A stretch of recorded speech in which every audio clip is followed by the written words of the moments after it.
Welcome back, everybody, to Tabletopnotch. Tonight's episode is going to be Chapter 63, after both a successful leaving the Acqly Grove and a successful, more importantly, stream that didn't crash in the middle of it. We'll hope that those good vibes roll into Chapter 63 as we continue the fight against the real boss, which is Spectrum. Yes. That is our boss. The final boss of the campaign. Yeah. Spectrum is the BBEG. Yes, big bad evil guy. Any thoughts, things people want to say before we dive in? I don't know if people don't follow us on social media, if they have heard that somebody from Loot and Liar, which is a D&D blog, gave us a shout out on their website. I think it might be like the first big old shout out we've ever gotten, so that's very exciting. If you want to go over to, I think we linked it on our Twitter, or I think it's just lootandliar.com, Loot and Liar spelled out one word. Also, loot like looting and liar like someone lying, not the instruments, which is what it's a play on, I believe. Yes, thank you for also clarifying that. The double instrument. Yes. Yeah. I will. It's a brand new blog. It's really cool. It's a great blog. We read their other stuff too. The articles are great. We don't know who they are in the chat or if they're just lurking, which is totally fine. But we're glad so thank you if you're here, but also go read it and support them. Anything else before we? Am I taking over? Are you gonna? In a moment of panic and fury. I left my device not here in terms of distraction, but John pulled it up for me. Today, of course, is the extraordinarily important National Bittersweet Chocolate Day. That's such a good one. I know, and you could have been the person who... What you decide is a good or bad holiday is But bittersweet chocolate chips, you put them in everything. Yeah. Cannolis, cookies. It's also Just to put them in the National freezer? Cut Your Energy Costs Day. Wow, well that, in my opinion, is just is a as good fun. one. But That's actually appropriate. But my favorite, because it's open to interpretation, is Please. National Save the Eagles Day. is national open Save to the interpretation. Eagles, like the Philadelphia Eagles. Nothing can save them. They can or is it the... Oh shit! Womp womp. Go You just Bills. lost a lot of viewers. Okay. Yeah, it's true. well, Or is it everyone like just Save lost the the Band bet. the Eagles, or Save the Bald Eagle? I don't know. Wow. I love it. All of the above. One of the greatest Thank selling you albums for of all helping time. me out. Oh, The first time John has helped me out. thinking it's the this Very- entire string. Appreciate it. Months Next week. of relentless... I got it. I got you. We got a little taste, Ooh, bittersweet even though. chocolate. See, it was exciting, even though you didn't get to see. Yeah, what a discovery! Isn't it nice to be in the receiving end of Yeah, the day? it was new We and don't- different. Like the new year, you have to try something out. Yeah. I like talking though, so I'll be back. With that, we will roll the intro. We'll see you on the other side, and we'll dive into Chapter 63. Oh, the day. Jesus. I forgot where the button was. But it's right here. I got it.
Not even nuts.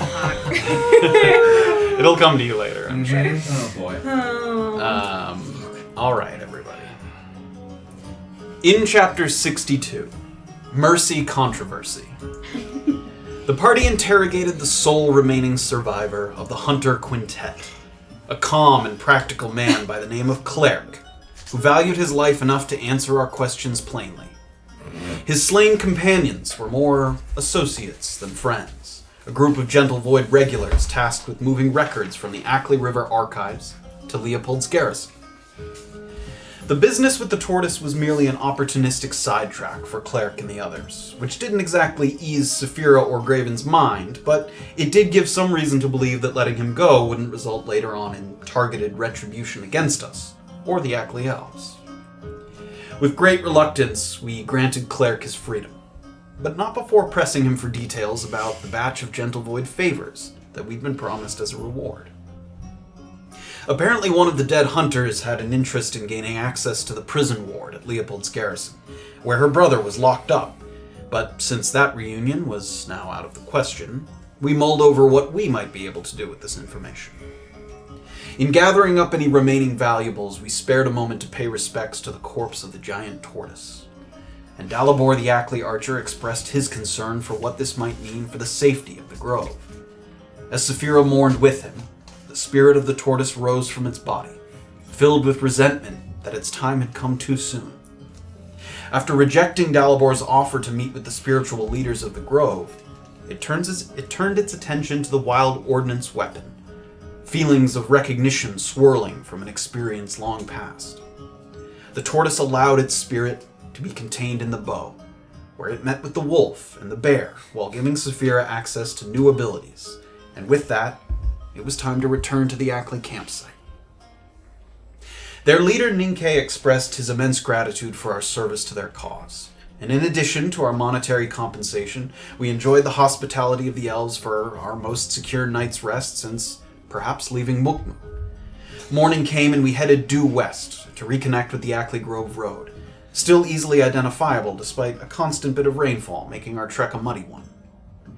It was during this leg of the trip that Erland was leading the way, and another dull blue flash of light coming from his backpack was seen by everyone, an indication of another potential message from Marvin Bishop through the pages of Grimari's giant grimoire.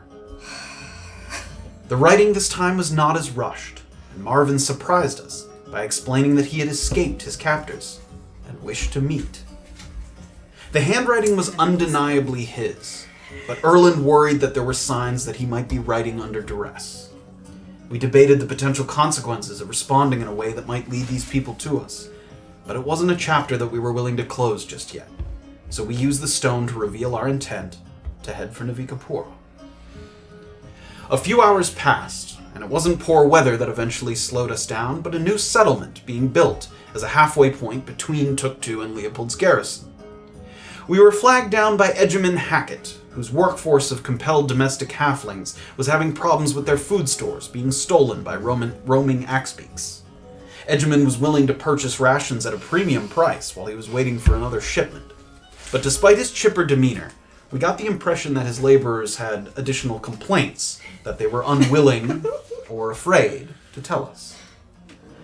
A botched distraction attempt, an inexorable guard prevented us from learning what that might be.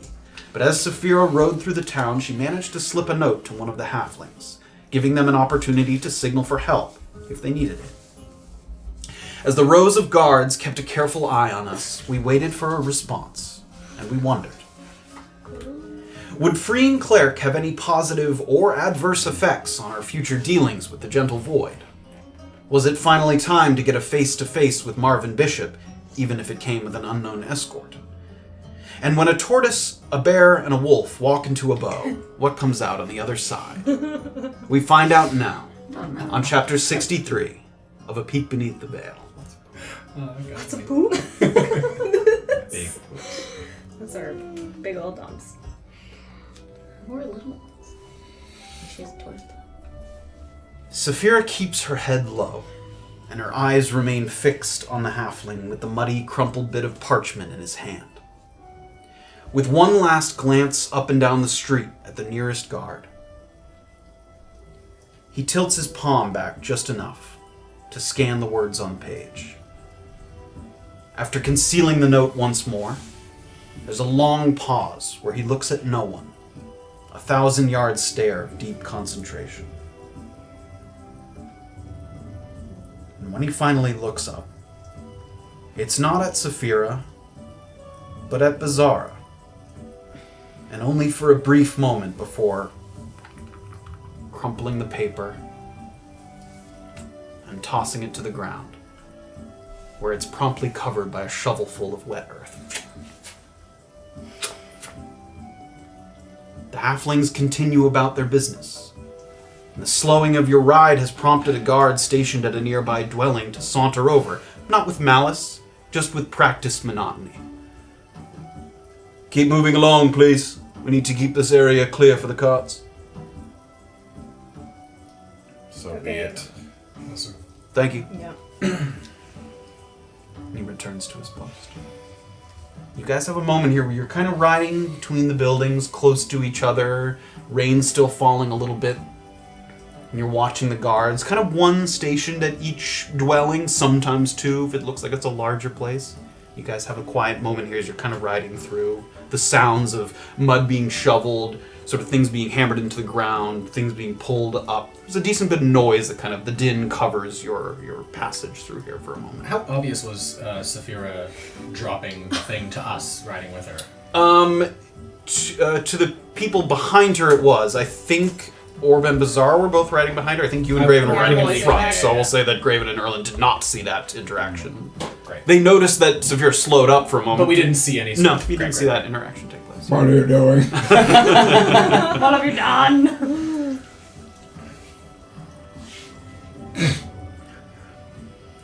Erland's just gonna. I have the map. I'm gonna keep sort of riding along the course. Orba, Huh? did you see that? Yeah. Do you know what it was about? I'm sure she's just trying to get a better understanding of what's going on here. It seems like a lot of guards. I've not seen many towns built in my days, but it seems like a lot of guards. It doesn't seem like the best conditions here. Well, Would I be able to hear them talking? Again, there's a decent bit of noise Noise, around so, you. yeah. You can see that they are talking, but I don't think you can overhear them. I tried to find out while I was in there, but his assistant wouldn't tell me much. the halfling? Yeah, no, we tried to question one of the halfling workers and it was unsuccessful. I mean, it doesn't seem like they're terribly happy here, but... Right. I mean, we have been used as servants and indentured slaves for a while, so I don't suspect that any conditions that they put us in will be that great. You as the halfling race. Yes. Well, I don't know, it's a hard thing. I wasn't indentured, so it's hard to understand, but these people got a thing. They got a ride, like a service, and now they're doing one in return, which seems legit, but then when you think about the specifics of their circumstances, maybe it's not so good, right? Yes. I just hope someday I can come back here or somewhere and help them. You do a lot more than you think. Thank you. Someone once told me we have to pick our opportunities and pick our battles and be patient. So sometimes we gotta be patient. You're right. Thank you. I dropped a ration in a wagon. If you wanted did. to do so, you could. Thank you. Yeah, That's a good idea. I don't know. Maybe they'll find one. Was that for me? Who knows? You also do a lot of good, Orba. Oh, thanks. I try. You continue along the road. You pass by perhaps 15 or so structures, varying degrees of completion. The rains deterred no one from their duties, and aside from the occasional grumbling following a wheel getting stuck in the mud, the laborers moved diligently and without complaint. It's a sight not unfamiliar to Beezaura, who knows firsthand the halfling's stubbornness and unwillingness to rock the boat, a prevailing notion of it could be worse rather than it could be better. The last two buildings, flanking the road on either side, are shaped more like large sheds, and there's a greater presence of guards. One of them seated at a shoddy makeshift table with a small wooden overhang that's protecting him from the rain. And he seems to be counting out rations on a table and marking down kind of an inventory on a piece of parchment next to it. So he'll sort of separate a full thing into a small little thing that might get put into a sack that he ties, and he marks it down. And he continues to do that. There's another man that seems to be sort of bringing him things from the inside. They seem to be counting what they do and do not have. As I'm riding past, I guess with like sort of an elevated viewpoint, can I see on the page that he seems to be marking it whether or not he's divvying it up for workers and perhaps non-laborers? That would be extraordinarily difficult to tell at this distance. There seems to be columns on the page, but to read the actual writing is you'd have to get off the horse, maybe even walk up to the table to see that. How close to the table are we on? I mean, not that close. You guys are riding through the road, and these two sheds are on either side. You're at your closest, you're still probably 15, 20 feet away from it, maybe even a little more. Even from a distance, there is some obvious damage to the exterior of one of these sheds. A side that may have once had a window is now reinforced and it's boarded up. And in the area around the replaced panels, there's a number of deep scratches, chunks hacked out of it. It does indeed, for what it's worth, look like some kind of animal had tried to get in or did get into the stores. And as you guys are kind of riding, now just about approaching the kind of end of these rows of buildings, one of the men, not the one at the table, one of the men who seemed to be bringing things over to him, he sort of looks over and with a practiced kind of tone, "Thank you for your visit to Hackerton. Please come back soon when we've finished construction and have a safe trip north." When are you anticipating being done? Hopefully in about a month. That's very fast. It's a small settlement. What, did all of this? And she's gonna gesture to the damage. Axe speaks. Axe speaks. Mean birds. Did you destroy them, or? No, they came in the night, and we chased them off. We've increased our guard presence, as you can see, and hopefully they will not come back. Hopefully you've learned to move your ration stores closer to the center of this village, or whatever it is. Yes, we're working on that. I promise by the time that the village is officially open, it will be safe. Right. No good hunting in these parts. Well, Hunting for... Axe speaks, sure. Food. You rely so much on rations. You can, but that takes quite a bit of time and manpower for a place of this size. Graven, have you ever killed axe speaks? I've come across them. Are they easy to kill? Maybe not in large numbers. Interesting. He sort of turns back to his table.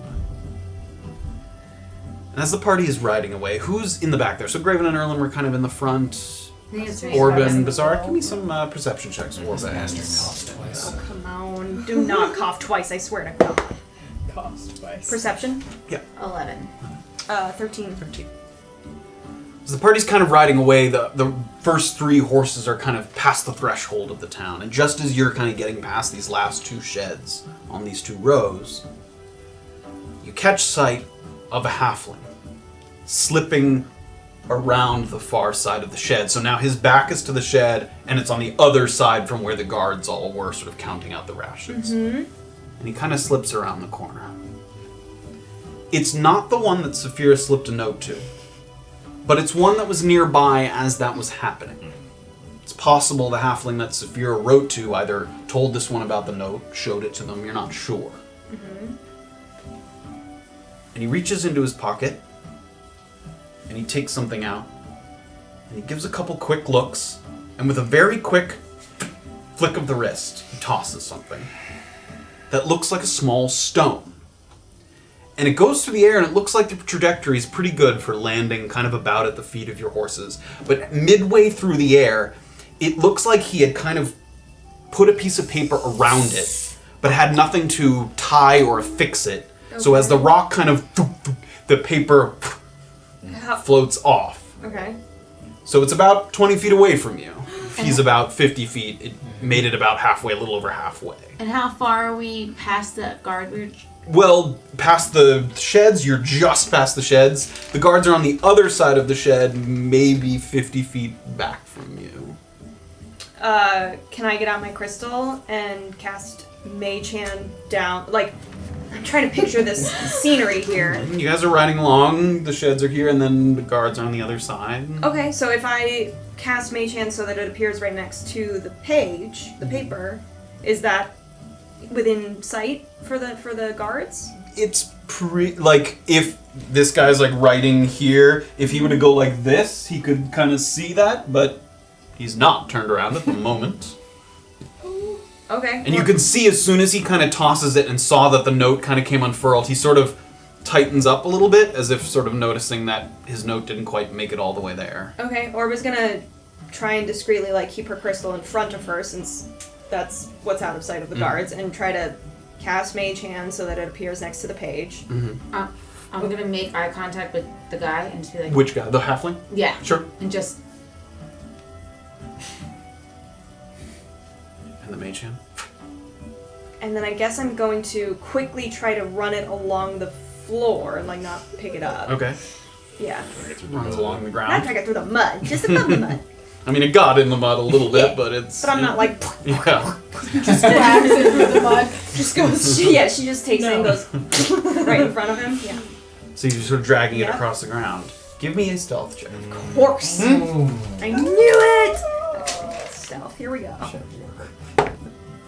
19! Oh. Sneaky, sneaky. Quick flick of the wrist, hand appears, and you kind of pull it back, and it Such a fucking pro with these papers. moves across the ground. And for a moment, it seems like he kind of saw something out of the corner of his eye, and the man kind of turns and then goes back to his Nice. work. You Nice. pull it up. I don't even know what. I don't even care. I don't care, but I don't want that guy to get fucking beaten. And the note reads as such. Okay. Nothing you can do here. You really want to help? One of the guards named Joella is in charge of getting resources from Leopold's garrison. But the last time she was sent on a supply run, she claimed she was robbed by bandits and came back with less than half of what she was supposed to. Later, one of us uncovered a secret stash of booze and goodies for the guards in one of the shelters. I think she's using her little trips north to have some fun by Mr. Hackett's coin. He doesn't mind so long as he gets to play hero with his wallet by buying rations from travelers, and his generosity keeps most of the workers docile. Anyway, if you're passing through Leopold's garrison, make sure Joella isn't lingering there, blowing the stipend for food and supplies. There's nothing in it for you except our gratitude, which isn't much, but it's all we've got. Okay. Time for some shakedown, baby. Oh, Graven's excited now. Ooh, Joella, we coming! Go get a red raw ass after this one. Oh my That's goodness. a really easy. And as soon as he sees that you're reading it, he kind of gives you one last look and slinks around the back corner of the shed. Okay. I guess Orba's just gonna pull up next to Beezaura's horse just so that they're like next to each other. And she's just gonna casually be like, and she'll pass the note over so that she can read it herself. Looks like we can help. yes. It's good that we can look for something to assist them, but hopefully she's there and we can confront her about it. Yes, that sounds great. It's nice to know that at least this Hackett fellow isn't just evil. That's true. Are my expectations low? Yes, but Okay. it is good to know that they're not being hurt in any sort of way. Yes. Okay. Alright, well I'll tell the group as soon as we clear out the fear a little bit, but... Great. Good job. Oh, you good job. Nice job. Everybody, nice job. Nice job, everyone. And now, I mean, after a little while, Yeah. you've gotten some distance from the Cool. town. So I guess Alone on the road. Orba will, like, close the distance between everybody and... Well, I don't know what the ord note said that you clearly dropped on the ground next to one of the halflings. Yeah. But another one tried to discreetly pass me this one, and it looks like we can help in some small way. So she'll read the note and share it with everybody. So this Joella character, I don't know, what are we meant to do exactly? Just tell her to fuck back off and go back to the town? I mean, you know. We either tell her to use the money to get the supplies, or we could put the fear of Galuzzi in there. we do something to intimidate her to do so. I just mean scare her, Graven. That's all we At need. least I half mean, the I fear think we of can Galuzzi. be fairly scary, right? I don't know. Well, Like if to it's think that 5 we can be against 1, somewhat intimidating. I don't think she'll have much of a chance. I thought that we were trying to get through this settlement as quickly as possible for the little ones. No, we are, but obviously if she's hanging out, I don't know, at some kind of a bar getting... We also don't know Is- how big Leopold's garrison is. Is So. there any kind of description of her? Or we'd have to ask around to find out even who she is. Well, she would be near some place that does any kind of like supplying. I don't know. Again, I don't know what Leopold's. I guess we can assess the Leopold's situation. garrison? No, the Hackerton. So I suppose we could say, well, the guard from Hackerton who's been sent, you know, to whatever. Yes, I'm we sure could she say has that like a person that she corresponds with. We could say that we're carrying a message, I guess, or something. Yeah. Also, Beezaura, you've been there. It's a big place, and one thing that you do know is there's really only a section of it, which is still a big section because Is it has the like gentle- lodging. yeah. No, is the part that non-gentle void are allowed to kind of pass through. There's like, you know, Oh, interesting. there's Okay. the prisons, there's a whole gentle void sort of office system and stuff, and then there's a chunk which is sizable because again, there's lodging, food, Right. cafeteria, but only part of it is accessible to casual non-gentle void travelers passing through. So, and it says that she spends her money on booze and stuff. I'm sure maybe we could find her at some kind of a tavern or I'm sure something. we're gonna have to stop at some kind of a tavern for you know, food. Yeah, Some sort of place of gambling or something. yeah. Sure. And then, you know, we'd like beat her up a little bit or something. Yes. Perhaps. Yeah, I suppose. Okay. Well, good job, Safira. You led a very brave halfling to deliver this tip, so good job. Yeah, well, hopefully no one got in trouble. I don't know, it just seemed like a sad establishment back there. It seems like it could be better, but it didn't seem horrible. Right. Like Mukmu or Tuktu or Oranchupa or... Seems to be everywhere we pass through. Yeah. Yeah, I'm not sure if it's us at this point. It might be a plague just Yeah. passing the, you know, absolutely infesting the planet. Again, Leopold's garrison, for the sake of the halfling, we should proceed through the non-gentle void. Of course. Well, Area. I don't think we can definitely. get Please. into the gentle void area. No, what were you thinking? Were you planning on impersonating the gentle No, I'm void saying that if waltzing this on through? Joella is in the gentle void No, area, yeah, then obviously that's outside. if she's of the- hanging out in some tavern, then we have to be very careful about approaching her. Yes, we will be very careful. But also kind of beat her up I'll sometimes. walk in and say, Joella! Anyone named Joella? It's a day and a half to Leopold's garrison. Okay? Let's try and make good time, shall we? Yes, Yeah. please. Make good time. Yes. Okay. Group continues on.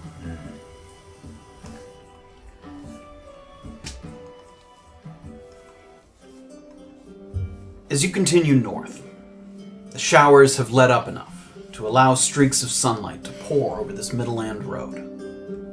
The rocks and the hills are arranged in such a way that forms a kind of natural pass, and without the droplets coming down around your face, you're able to look up and see the terrain kind of unfolding out in front of you.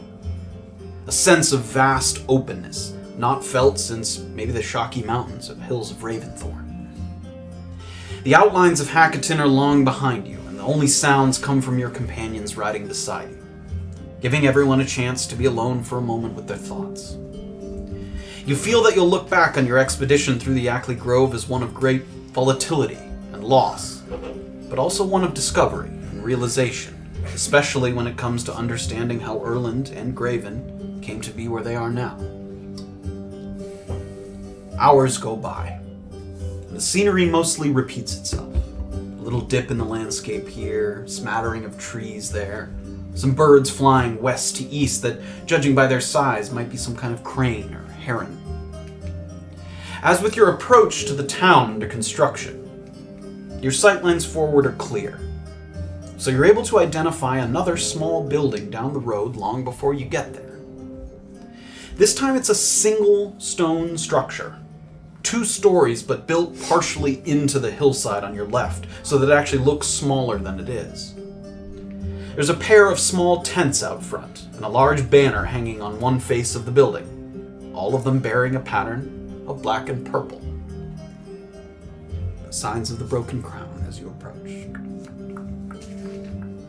Would we know, is it Broken Crown Patrol all over Anti-City, right? So Yep. this would be not uncommon to sort of see an outpost. No, not necessarily. It was Mukmu that was bizarre because they didn't have Broken Crown, right? No, bizarre because they didn't have Gentle Void. Gentle there was a Void. Broken Crown Oh, of course. barracks Right, in of course. Yes. I just didn't go there. Yes, they're all Oh, over. shit. Anti-City. Yeah. Object permanence. So you guys kind of see this as you're approaching. Something we need to be concerned about? I mean, not if we don't draw attention to ourselves, I don't suppose. Is there any reason we wouldn't... Is anyone afraid of the Broken Crown? Yes. Alright. Servant. I mean, Yes, is yes, that yes, a real yes, yes. question? No, yes. That's okay. Although, just to clarify, it's not the Broken Crown looking for you. Right. They are facilitating The contracts bounty. that someone put out. Yeah. But I guess Jillian did, send those actor people, so the For- contract... For a Presumably, time. we're Yeah. probably all right for now. Yeah. But I mean, I'm not sure that we want to walk in there and make friends. Unless you wanted to check on bounties or anything. Might be a good idea, honestly. Yeah, that's true. suppose. You could walk in there to check. Yeah, I mean, Whatever you want. Always a good idea. If you want to. It's. We wouldn't pass right through it if we. It would go by on your left. It's not like in the Right, middle it's of the not- road. It's Yeah. not like a check. And it's small. It's that stone building and a couple of tents out front. I mean, compared to some of the Broken Crown checkpoints you've seen, Right. this is nothing. It's a couple of people. Do they seem like, sort of, how to say, like almost traveler tents, or sort of more elaborate tents, like when we saw Massive that first time? They're not like easily pack up and on the go tents kind of thing. They seem permanent-ish. I mean, the stone building is certainly permanent, and the tents look like they're meant to stay up for some time. Yeah, have a little more structure to them. Should we just have 1 or 2 of us check in and see if there's any news? Sure, may as well. yeah. I'll go. I'll go as well, yeah. I'll pass. Yeah, I'll pass too. I'll I stay don't mind with staying Orba. behind. Yeah. Be back. Good luck. So you're waiting behind, or are you just are We'll you just stay we can- outside, I guess, when we Yeah, we can approach walk it. past it and then we can just hop off and go in, yeah? How far away from the road is it?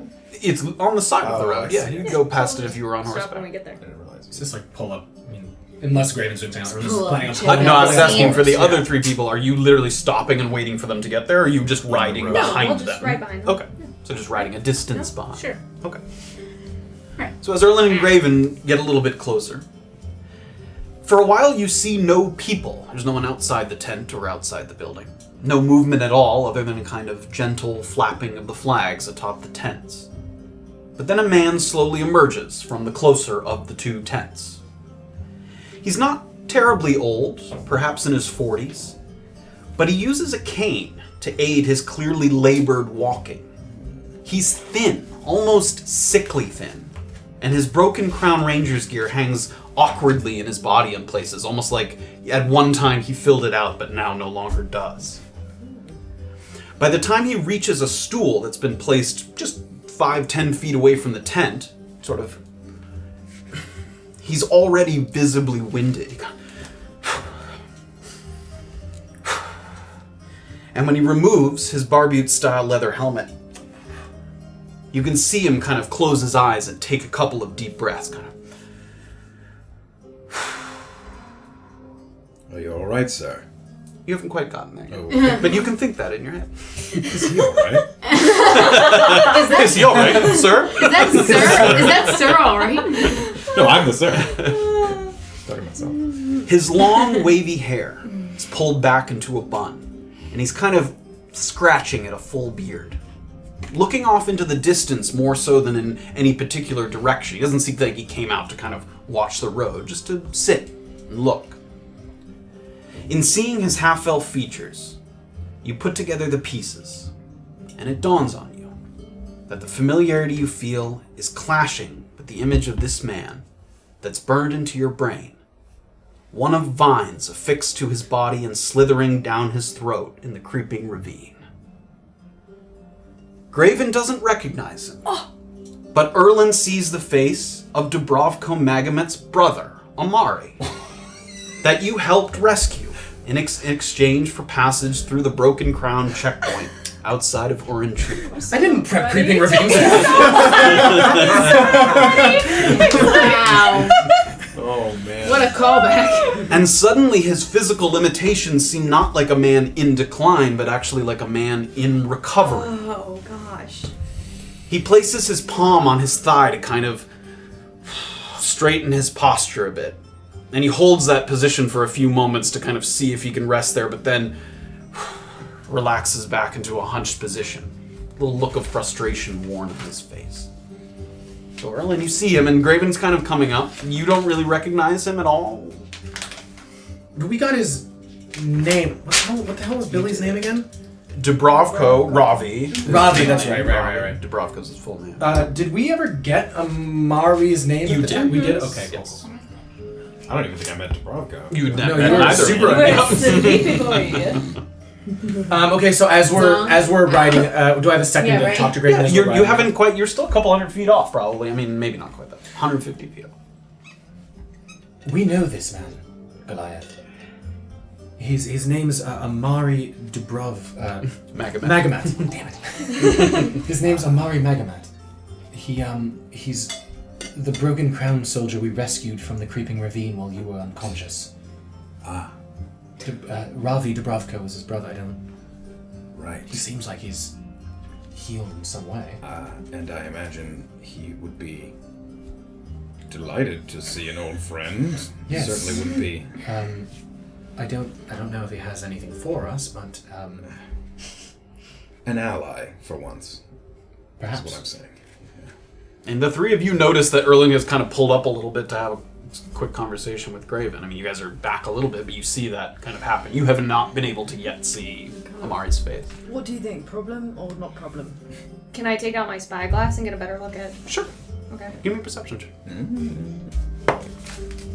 15. 15. Dart takes it out. You kind of have to steer your horse a little bit to get around Erland and Graven, who are in the middle of the road. You look out into the distance. And again, he sort of takes another deep breath. And it takes you a moment, but the face looks familiar. And once again, you're able to kind of put the features together. Looks like Amari Magma. Oh my goodness. And Orba's just gonna take down the spyglass and just hand it over to Safira. I got a look and You see What the is same it? thing? oh my god, that's Ravi's brother. It's the guy with the the thing guy down with his the, throat. the thing. vine. And that I'm gonna hand. You take it. All right, give it to me. You see? Whoa, small world. Yeah. Maybe we I mean, can- whereas someone might look at this guy and be like, ooh, he doesn't look healthy, you three look at him and you're like, wow, he looks way better than he looked last time we saw him, yeah. maybe we did go say hello. No? Sure, if you're comfortable with that. Yeah, I mean, Sure. we know saved his he's life. friendly, yeah. Alright, yeah, we'll Certainly pick up. hope he's friendly. It'd be quite rude, really, if he weren't. Yep, that'd be disappointing. Yeah. Alright, well, I'm gonna go say hi. Yeah. Okay. You guys start to- and you can hear them kind of now picking up their pace behind you a little bit. Let's hope he remembers you all. How far away from Amari at this point? 100 feet? Now less okay. than, if you were kind of trotting slowly Yeah. forward as you were talking to Graven, yeah, less than 100. He probably won't remember us. I mean, I assume that his brother Rob, he was rather unconscious, quite near death, really. No, it's a miracle. I didn't know. Oh, hello. I was Have they assuming- caught up? Yeah. I was assuming that we were You kind of picked up your pace. and- You saw it's It's the guy. What's his name? Amari. Amari. Amari Magomat. Well, what a lovely surprise. Looks Um, pretty good. He doesn't remember us at all. I assume he was quite unconscious. I'm assuming that, if we say that. How did he get this far north? Maybe We've been he's- busy. You guys have detoured quite a bit. That's true. It's been, and I think we looked up the kind of days, it's been like 2 weeks since you saw Yeah. him, so. This is probably a nice out-of-the-way place that he can... I wonder if there's a healer present or something. Oh, Possibly. Well, let's go say hi. Sure. You guys all kind of now picking up the pace a little bit, moving towards the checkpoint. And now you can see as you guys are kind of coming down the road, whereas he was kind of focused in his own thing, he sees some people coming and once again kind of takes a sort of bravado post kind of here. So he doesn't get up, but he sort of straightens himself a little bit, makes sure that he sort of looks professional. He takes his helmet and makes sure to put it back on his head there. Are we within sort of yelling range of him at this point? We'll say so. Yeah, you take him out. Sort of wave and just go, Amari! Amari! Rest, Amari. I'm sorry, not usually stationed in this region. He leans forward a little bit. Do I know you? You probably don't remember us, but we met your brother, Ravi. We were the ones who rescued you from the creeping ravine. And he leans back a little bit, and you can see him sort of thinking, and he looks to each of you. At first at Graven, and he tilts his head, and then Beezaura, Orba, Safira, and Erland, and finally he kind of takes his cane in one hand and brings his other hand up. Sarah. Becca. Julie. Yeah, Julie. Jamie. Oh my god. Oh, fortune smiles that I should meet you.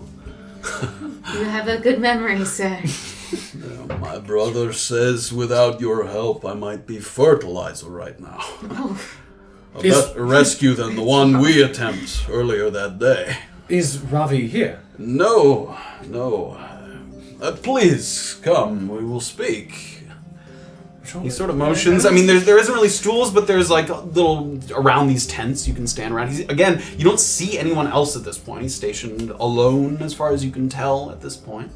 You guys take a moment to kind of hop off your horses and come over.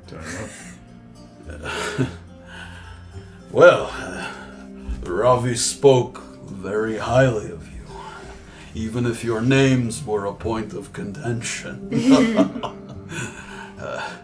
When I was healthy enough to travel, we were transferred to a different checkpoint outside of Katil. Ravi wanted a leave of absence, but I would not have it. I wanted to work. Southern Katil checkpoint is lower volume, closer to the city than the Oranchupa one, in case I needed medical attention. So he reluctantly agreed. And not long after that, there was an assassination attempt on a major political figure in Katil. A broken crown in the area were called in to help manage the uproar and the investigation. But I'm not yet physically able to help with something that intensive. And Ravi was called in, and I was sent here. First time since joining the BC that we've been stationed apart. Oh. They call this the Grove Road checkpoint, but as you can see, it's barely much of anything. There's only 3 of us assigned to this post, and between you and me, it's mostly just for the optics of having a presence near Leopold's garrison. We're supposed to be on the lookout for contraband, but we don't have the manpower to do any real stops or searches. So unless someone's marching down the road singing about what they've stolen, what are we supposed to do? BC doesn't want to step on gentle void toes around here. So it's a do-nothing post for lazy soldiers and debilitated men like me. I hope to get back to the city soon. Well, you look great. Yeah, you certainly look much better than you did last time we saw you, but you know. Thank you. I'll take every compliment I can get right now. Who was the assassination attempt in Katil against? Was a man named Varid Stendhal. It means nothing to me. I haven't been to Katil much. I wasn't given more information because I was not assigned to it. But it seemed like a big deal. I'm sure that someone who knows Katil better than me would have more information. Did they capture the assassin? I was under the impression that they did, yes. And any information about who sent them? Not that I know. Is that a thing? You send an assassin? You just say, hey, go kill this person? Depends on the political climate of the city, I think. Who would you hire for such a thing? A very passionate zealot of some kind, or a man with nothing to lose. Huh. Do you know the name of the assassin? No. I was under the impression that the City Watch got him before the Broken Crown did, so they will be leading the, whatever you call it, interrogation, resolution. Where did they take you for healing? Who did they take you to? You were in, frankly, rather rough shape last we saw you. Back to Oranchupa briefly, not too far from there. There is a healer's hut with a man named Michael Ainsley. And I was not there for very long. He did a good job. And then I went to Katil. That's impressive. Yeah. Wow. Where are you headed? Ravi said it seemed to be of great importance that you make it through the checkpoint in haste. Did you find what you were looking for? Yes, we did. Yeah, we did. Kind of moving on to other things in the Vikapora up north. Glad to hear it. Yeah. So you are all well then, yes? Yeah. Yes. You know. I think so. Fortunately so. Did you ever find out if you went looking for men and smugglers and some sort in the creeping ravine, yes? Did you? Yes. What happened with all of that in the end? Other than myself and Cyrus, who I am told that you met, Yes. we were unable to recover any more of our men. Sorry to hear that. The bodies of 3 of the 5 fugitives were also found. The other 2 could be alive or dead, we are not sure. What were they smuggling in the end? What were they? Did you? I seem to remember that you recovered the goods. I think. Yes, the wagon was taken in by the Broken Crown. Seemed to be Myconid products that they were moving. Gentle Void, you believe? Possibly. That was a theory, although, like I said, we did not recover any of the men to question them.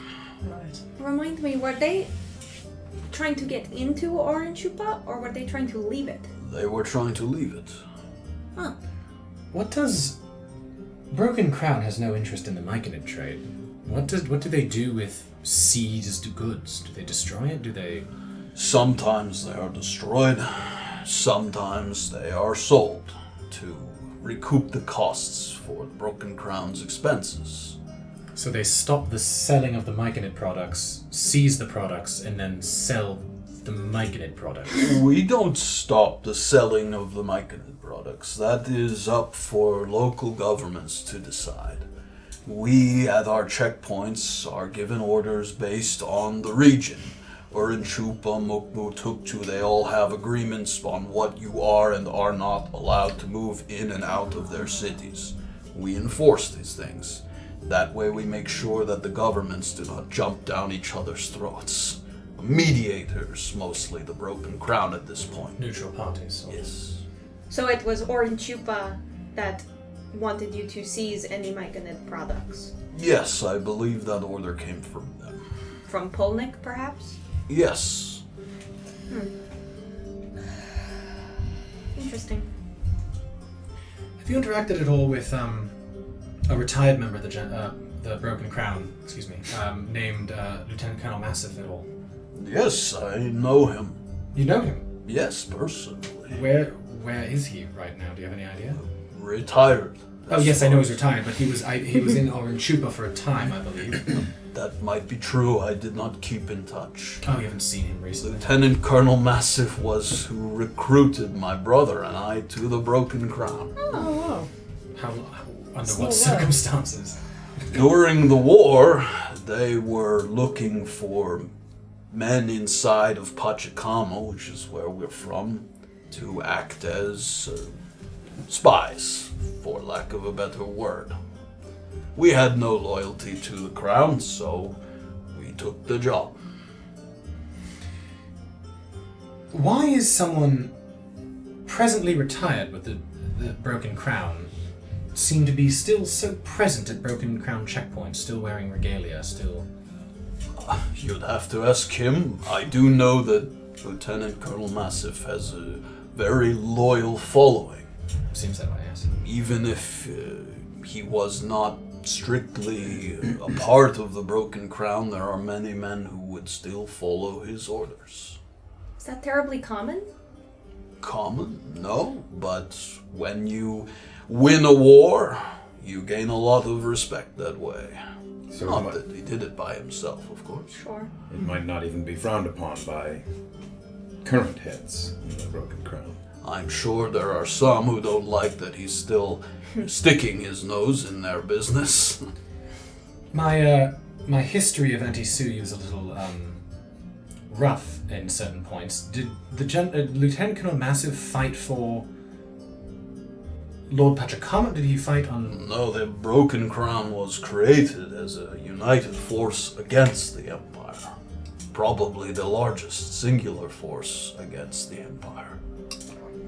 Interesting. It was only after the war that they became a kind of neutral moderator. I see. Some people wish to dissolve the Broken Crown entirely, not thinking it was necessary. But it hangs on, as you can see. Did you guys ever work in combination with members of Shade Assembly? During the war, yes, I believe they did, although I was certainly not a high enough rank at that point or even now to solicit such work. And then the Gentle Void was kind of a reaction from the war, or were they also kind of a part of it?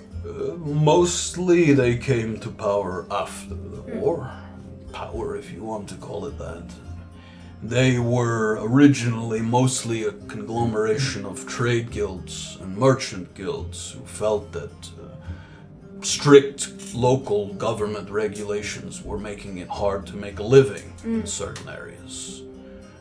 They sort of look after their own, and in some places that means activity that closely resembles crime to some.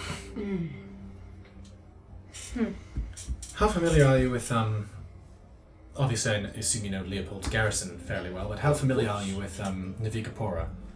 I didn't go up north very much. I probably know some people, not the city well. Is there someone in particular? I suppose it's a more general question. Are there either prominent families or any operatives stationed in Navikapura? I imagine operatives come through there, given that they operate out of Finlock Forest. But any prominent family? I know the Molafairs have a tight grip on Oranchupa. Are there any prominent families in Navikapura? Not a good question for me, I'm afraid. I suppose. Simple soldier man. In that case, how about law enforcement? Is there any high-ranking members of the Broken Crown in Navikapura? Not, actually. Thanks for a moment. Make sure I pick the right name. Repeat your question because I want to hear it. Are there You don't have to do it in character.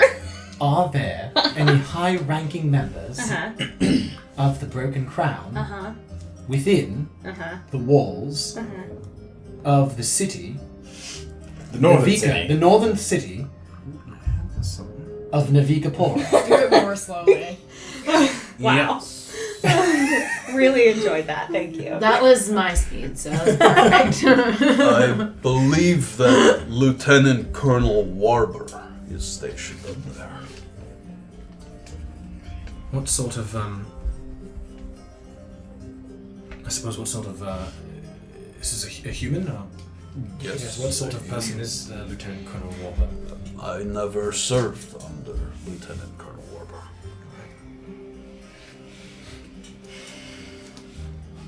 Very curious bunch you are. We're looking for work. We're in between Oh, please. jobs at the moment. Everyone's and, looking for work these days. and local law enforcement, where bounty hunters are often a good place to start. Yeah. And that's kind of the mention of bounty hunting. You see him kind of think for a moment. You know, things are all right here. They are boring. Feel like a third wheel. 2 men that I'm stationed with have been here for much longer than me. Seem to be friends. They're polite enough, but I think it's clear they preferred it when they ran this post without me. To be honest... He kind of leans in a little bit. I have my suspicions about these two. Wouldn't normally say this to strangers, but like I said, anyone that Ravi vouches for is someone I trust. I don't have proof, but I think they might be collecting an extra paycheck from the Gentle Void, or someone else. I've noticed that every time a wealthy-looking traveler, or a carriage that might have valuable goods comes through, Emerson jots down a little note, and he hurries upstairs to put it in his room. I asked him once about it, and he brushed this off as a coincidence, claiming that he kept a private journal of invention ideas he had throughout the day. Yeah. I would love to investigate further, because I hate having rats in the Broken Crown. But he locks his room whenever he leaves, which isn't often, and it's a heavy iron door. The other one, Brian, came out of the basement once and handed a small package to some riders that definitely didn't wear the colors of the Broken Crown, or some other law enforcement that I recognized. He doesn't know that I saw this. It wasn't my shift and I was supposed to be sleeping. I didn't confront him because I knew it would be too easy for him to deny. And the way down the basement is a ladder. Even if I could lower myself down, in my current condition I'd be afraid that I'd get stuck down there. Right. I don't know where specifically you're going up north, but an official writ of service from the Broken Crown could sometimes give you a push when you need it. Might not be as heroic as saving me from bloodthirsty vines, but do you have any interest in playing detective for an hour? I think we can probably spare an hour. Yeah, I don't see why not. That sounds fun. He kind of looks back at the building once more, and it's still quiet in there. He seems to be under the impression that they're sleeping or not their shift or whatever it is.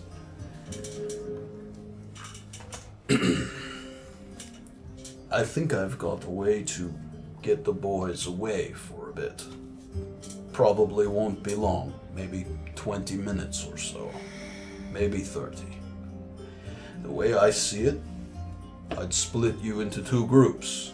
Right. A couple of you climb through the second-story window into Emerson's room, while the others dip down into the basement. I've got some tips on what you might be looking for, and I would stand lookout so I could signal if they're coming back before you're done. Does this interest you? I think that sounds like a great plan, yeah. So you his bedroom door you said is locked, right? I doubt you'd be able to get through there, but as you can see, there is a window on the right. second floor. So we would climb into Emerson's room. But I'm assuming if there is anything locked in there, we might want to send... I would assume that there might be things more in locked boxes in his bedroom, so we might want to send you up. Why? Because you can pick a lock, can't you? No? Why do I think you can? Spears I was like, like, Seemed like something you could do. I would say I think that Safira and I should probably climb and you 3 should probably descend, yes? yes. Yes, if the climbing looks particularly precarious, I could make you float, but... I mean, I kind of look at it. Does it look particularly precarious to climb? to climb. I mean, it's like an old stone structure. It definitely looks like there's kind of loose handholds that you might be able to climb your way up. I mean, for a good climber, it looks like very doable. It's not like, a sheer flat face. How high up is the window roughly? Probably 25 feet. 25 feet. It's Remind me, it's 1d10 per 10 feet? Mm-hmm. Okay, cool. 1d8, I think, actually. for 1d8? full damage. Hell yeah. And if things were to go south, I imagine we would just all play act as bandits of some sort. Yes, I think the easy plan is for you to simply run. Like I said, this isn't exactly a Broken Crown super place. Right, I don't worry Is that the about official term, Broken Crown Super Place? Yes. Alright. Okay, well, Okay, so upstairs, there's locked stuff of papers, and downstairs... Before Oh, sorry. we get into the details of what you might be looking for, I'd like to hear you all say you're interested, especially the one person whose name I don't know. Oh, he was, by the way, he was unconscious at the time when we rescued you, which is why he wasn't. He was with us at the time, he was just unconscious, so unable to help. Fell facilitate your victim rescue. to the creeping ravine. Prior to that, he was harmed prior to that, and we were nursing him back to health. All right now then. Yes, it was actually Michael Ainsley that helped me as well. Still resting, getting back to my feet. He does excellent work. So, So, I'm here for it. Yes. you bring me any evidence that they might be making some deals under the table, and I'll have the writ ready to go. If you find nothing at all, you'll have put my mind at ease that I'm not working with a couple of snakes. Yeah. For those going upstairs, I have this. And he gets up, he sort of... and he moves into the tent. And there's a moment where you can hear him kind of grab something, comes back out. And as he's doing so, he's holding it kind of close to his chest, and he checks up near the window to just make sure no one's looking out the window. And he moves closer. And he holds out a kind of little, like a little velvet pouch, like a sack, little sack pouch. Tickle Leah. Little sack pouch. It's It's funny the way you said it. something that I noticed that Emerson always had on his person, usually tied to his belt. He's very protective of it, this little pouch. One time we were drinking, and I spilled a bit of ale on it, and he got madder than I've ever seen him get. Not typically an irritable man. This morning, he slipped in the mud, and it came off, and while I was helping him up, I tossed it to the side so I could grab it afterward. You're good. He didn't notice it was gone until later, and he was furious. I could hear him tearing through the guardhouse looking for it. And he hands it out. Who reaches out to get it. We're going up, so. I don't know exactly what they are. Small tiles of some kind. And you take a look at them, and it looks like little square ceramic tiles, black and white painted, each of them with a different animal on them. And they're these little small, very thin, they seem kind of delicate. I mean, they seem, if you drop them on a hard surface, they might break, like a sort of, but they have a kind of heft to them. He doesn't know what they are. I mean, just literally guessing and throwing out a shot in the dark, but I'm assuming if he keeps it on his person at all times, it might be some kind of a key in some way I to think unlock that's something in his a room. good thought. A bird, a tiger, some sort of wildcat, a snake, and a bull outline. Right. I would start by seeing if you can find anything that matches the shape or size of these tiles. Yeah, well, cheers. Thank you. And for the basement folks, whoever that is, you should know it's mostly food and supply storage down there. I don't think it's much. You obviously don't need much for a checkpoint of this size. But one time Brian came back from a supply run with a small case of wine in addition to the usual things. Days later, I suggested that we break out a bottle of wine to drink, but Brian denied that he'd brought any back with him. Odd, obviously, and I know what I saw. See if you can spot where he put the wine. See if anything else is stored there with it. Interesting. Oh, yes. Tiefling, you should probably go down there, certainly, to perhaps help see in the dark. Yeah. If it is indeed dark. Is Oh, it dark yes. in the basement? Oh, you haven't been. We have oil lamps around. When they go down, they do usually take a lamp with them. I can create light. Yes. I can create light. I could just fit into the small spaces if necessary. Jamie.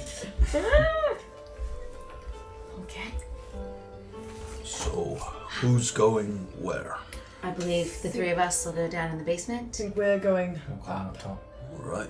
Before, just in case any sort of madness begins and we need to run, may I ask you 2 questions unrelated to this? Please. Leopold's garrison, I know that there's a significant Gentle Void prison there, perhaps holding rather important prisoners. I understand that is the case, yes. Do you know any of whom is held there currently? No, that information would not be available to me. I know that there are a few people of importance there, simply because I've heard the names. Gentle Void people. Yes.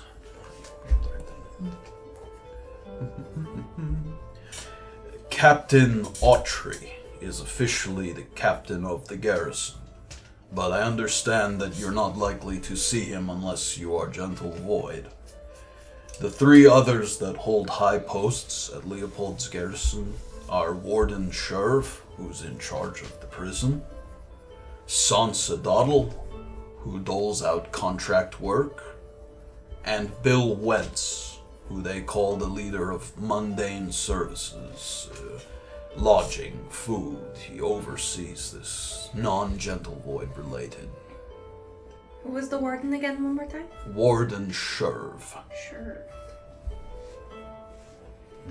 My question is, what if the Gentle Void aren't any kind of like official... Why are they allowed to have prisons? Does nobody care? They got to a point where they were so big, who would stop them? Do you know some of the reasons that people get imprisoned there? If I had to guess, traitors, people who turn in other members of the Gentle Void, people who have wronged them. People who are in debt. Perhaps, yes. Do they often send out notices of people that they're looking for? Sometimes, but I don't think they go through the Broken Crown to do that. Right. You might check in with Sansa Doddle and her bounties, contract work. I would bet she might put out names of people they're looking for. And those are all separate bounties from the things that you provide and communicate throughout the It's continent. possible if someone was desperate, they might put a contract with both the Gentle Void and the Broken Crown, but they are not affiliated with each other at all. Interesting. And we've come to an understanding that people bring the ledgers through here Watch ledgers. for the Gentle Void at Leopold's garrison. Perhaps, I imagine they would take this route to do so. We've never seen. Like I said, even if we thought we saw Gentle Void, we wouldn't be able to stop them without putting our lives in danger. I imagine even the Sure. existence of those ledgers is somewhat of a proprietary information. Yeah. Okay. we detect. If I may ask, Ravi told us, why the fake name? Ravi told us he had a fake name of some sort. Cyrus mentioned it as well. The last name is a false name. It used to be Madison. When we were in Pachacama, we worked at the docks, mostly security. One day we found a man floating in the water, his belongings with him. He was dead. It looked like he had capsized somewhere upriver. In his belongings, we found a series of correspondences where they were looking for a Magamet to act as a spy for the Broken Crown. As luck would have it, turns out we were the Magamets. We took the name.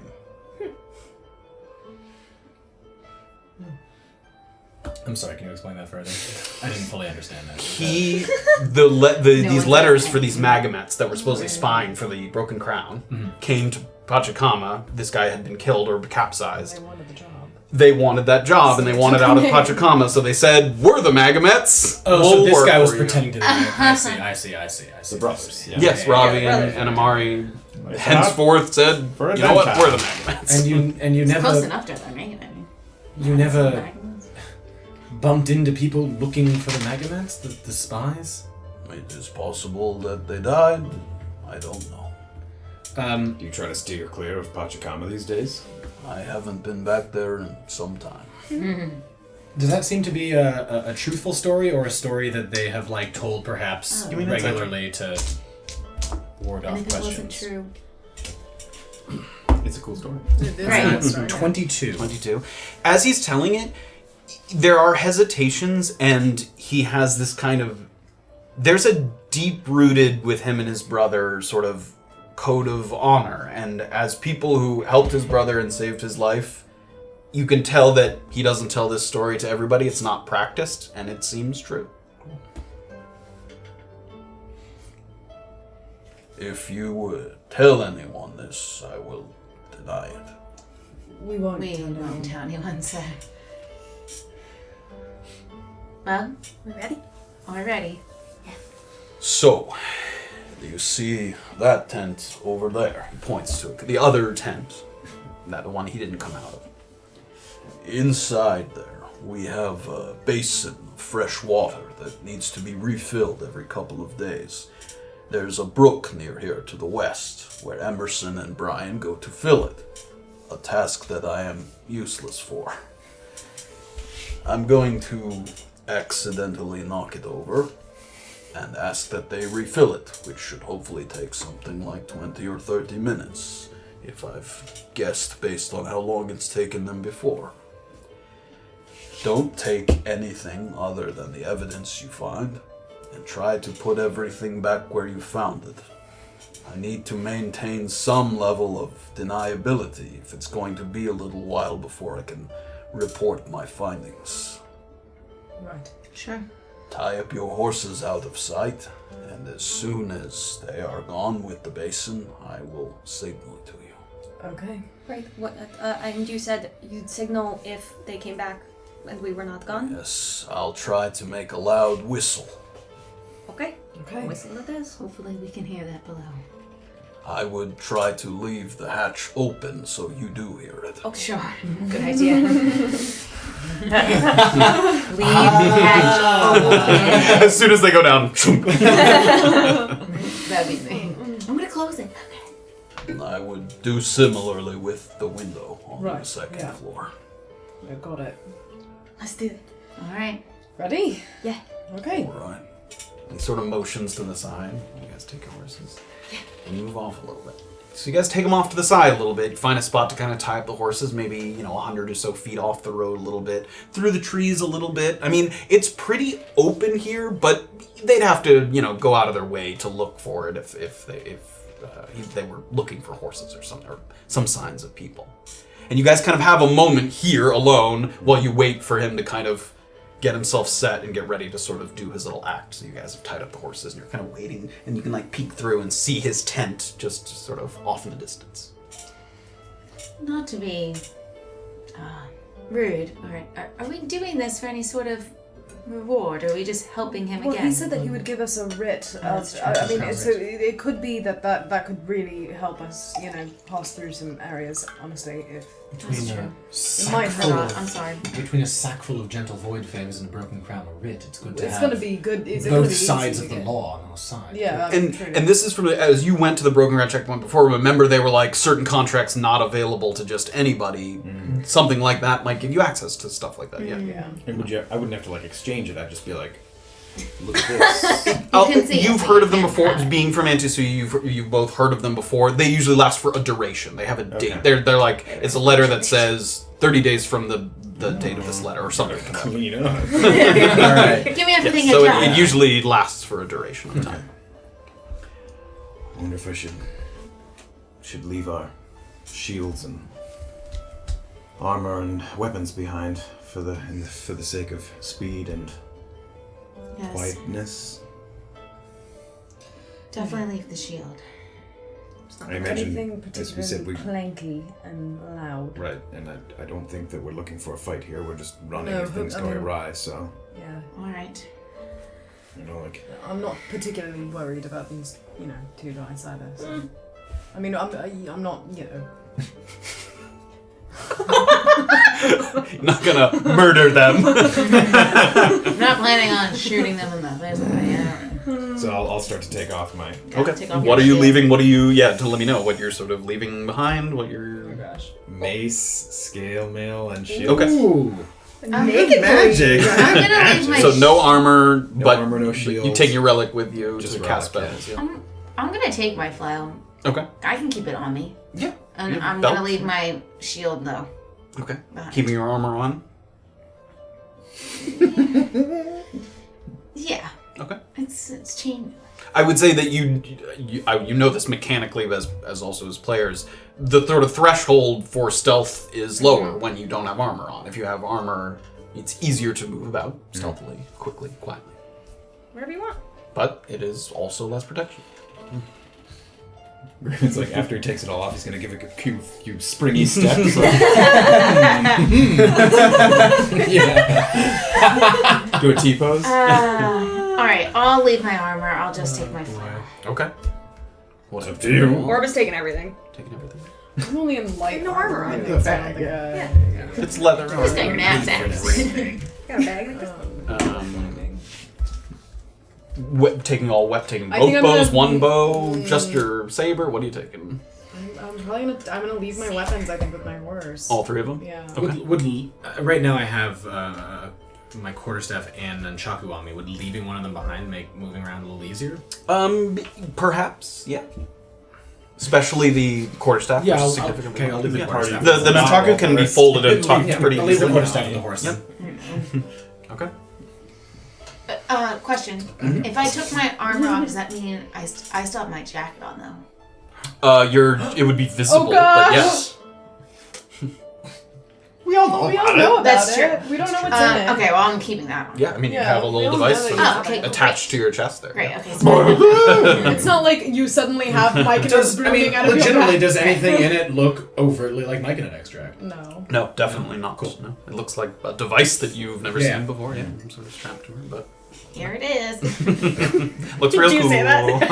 Yeah, this is my favorite piece. Let's.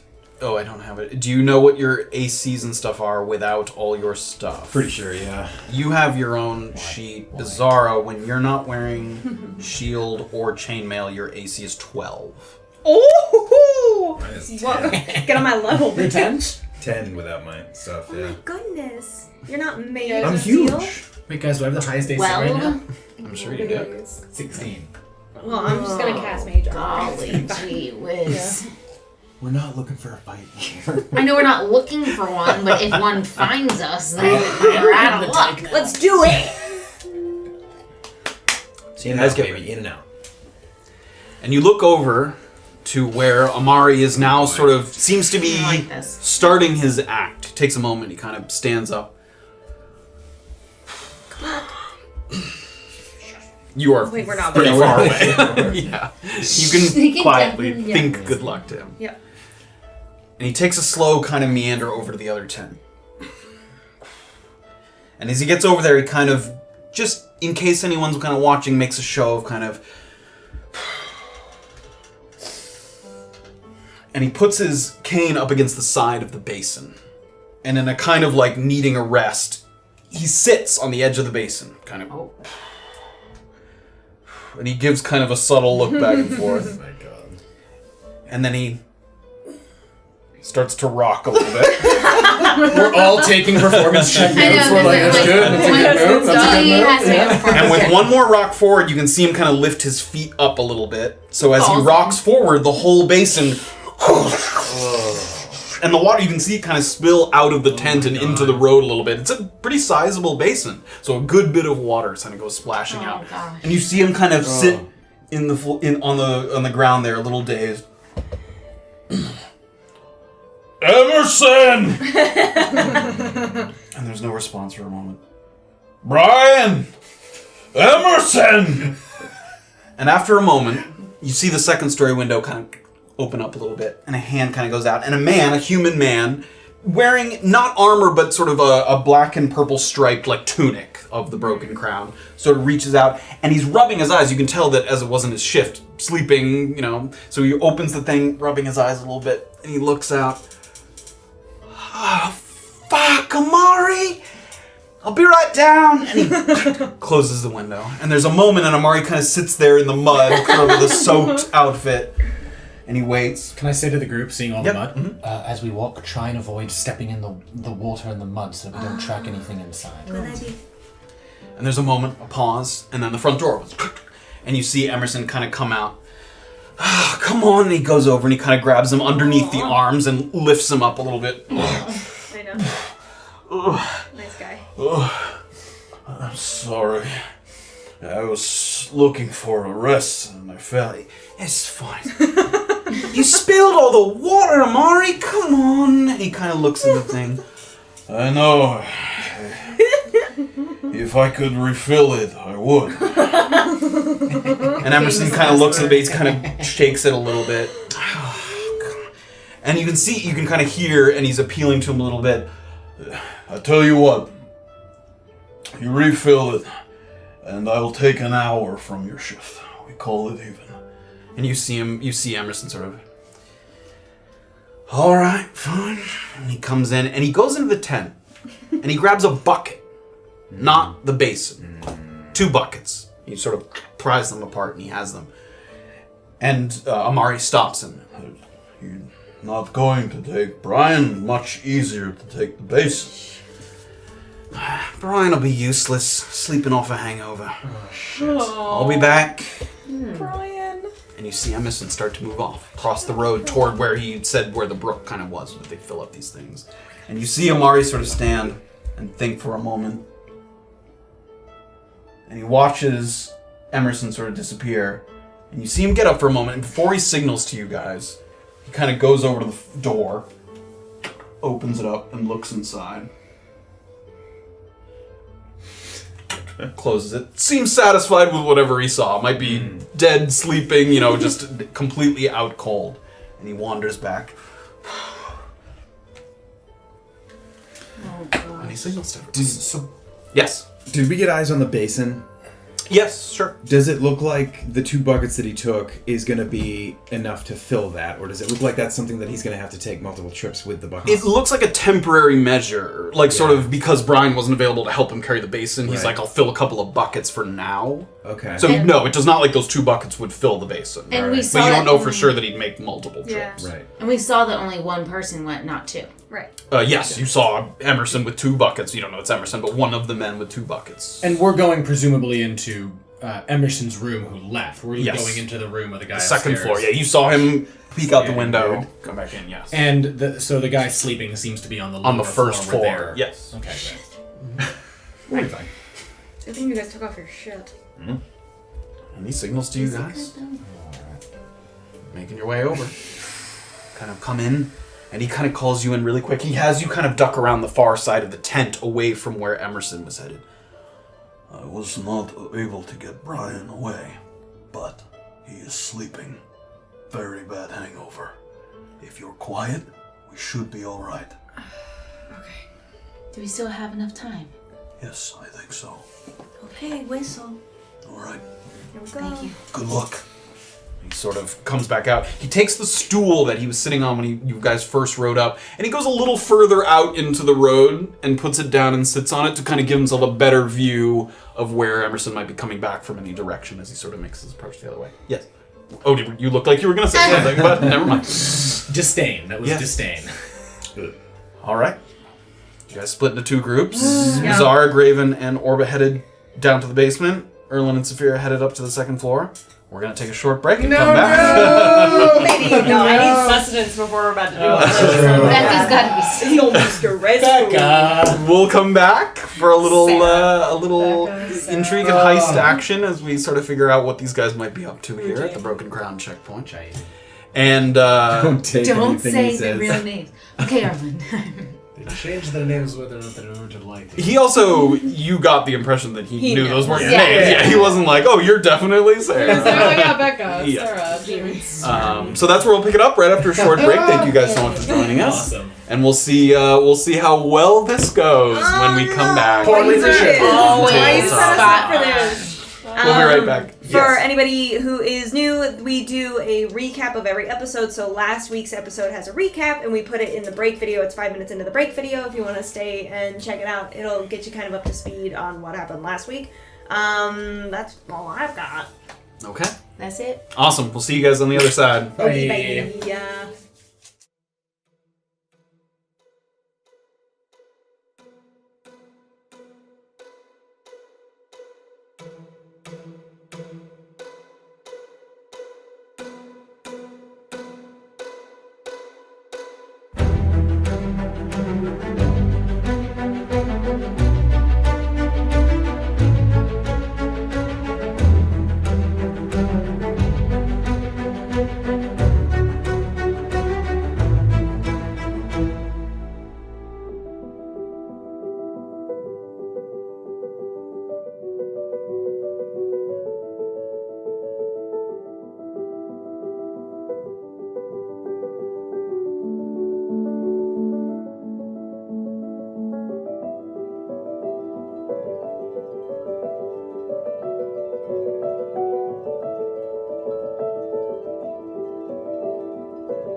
Chapter 62, Mercy Controversy, our friends stand by as Graven grapples the surrendered tortoise napper. I do not wish to die here today. Is there any chance of that wish becoming a reality? Depends on how you answer the questions. Our friends ask Cleric why he and his fallen comrades were traveling the Acqly Grove road. The Gentle Void is in the process of transferring a number of their records to Leopold's garrison. And we were tasked with the safe transport of a few of these ledgers. As soon as Sade realized that the Acqly elves had brought in, and he kind of looks at everybody, reinforcements, she burned them. What were the names regarding? There were many names, prisoners, and those indebted to the Gentle Void. They proceed to debate Cleric's fate directly in front of him. Some even try to scold him. And you're gonna lie to these people, steal their money, kill their fucking turtle, and then what? Drag it away to do what? I'm gonna take out my mace and put it right against his throat. Safira, I suggest if you'd like to teach this man a lesson, you do it. Graven. This is a loose end. To be fair, the Gentle Void already has our descriptions. Will you all shut up in front of this man, please? There are always gonna be loose ends. We're never gonna kill all the loose ends. I see that I am outnumbered here. With Cleric released, our friends draw their attention to the deceased tortoise. One of the Acqly elves senses the creature's spirit lingering. It had more to give, and it wishes to stay tethered to this world. The tortoise resists accompanying the elves, but when Safira displays her bow that houses the wolf and bear spirit, the animal's curiosity peaks. The great tortoise wonders who you are, that you think yourself worthy to carry its spirit. And I recognize that I'm fallible, and I need guidance. And frankly, you seem quite wise. So, I could use all the help I could get. The tortoise's wispy spirit swirls around her bow and settles. The tortoise spirit has found a new home. Their contract with the elves is fulfilled, and our friends rest for their final night in the Acqly Grove. Eyes already set on their next landmark along the road, Leopold's garrison, a known Gentle Void base. Have you in your travels been to Leopold's? That is where I was released from when I was... Ah. Right, so maybe going back there is definitely not a good idea. For me. And you chose this route over all the other routes we suggested? Wait, how long ago did you leave this place? It was where I escaped from. Right, And was that 2 months ago? No, probably less long. The group tentatively decides to avoid the area and merely pass by it, and as the sun rises, our friends rejoin the road taking them north to Navikapura, but hit a town in the making along the way. Well, first of all, I would like to say welcome to Hackaton. Well, my laborers are a very fine group of compelled domestics from the great city of Dillasoon. Compelled domestics? Yes, I have a proud history of using my shipping routes from Kiirat and Tsuyu to assist those in distress, but who cannot pay their way. And in exchange, they work for me for a short time. Doesn't sound free. Well, it's sort of free in advance, if you like it that way. Our friends don't like it that way, and Graven and Orba try to question the halfling workers on their work conditions. We got work to do. I don't mean to catch trouble for your curiosity, so piss off. Excuse me. Please don't talk to the workers until they're done for the day. They're not allowed to converse. I gotta come back to do another post. Maybe you find a way to draw his attention. And chaos ensues. Oh, shit. Oh, shit. Oh my god! Shit, my key. Has anyone seen my key? I'm gonna point to Graven. Alright, just give me 1 moment. I moved around a bunch, and then I'm gonna go over and just look. Do you have my key? Your key. Oh, shit. And You lost your key? Opportunity doesn't strike, and without many options, our friends begin to ride through the town. But not before Safira tosses a note on the ground near a working halfling. and I'm writing a note that says cough twice if you need help. Okay. Oh my. What? Yeah. Making a mess, and he sticks his shovel in right where the note was. Great. And he picks it up. And that's where we'll pick it up next week.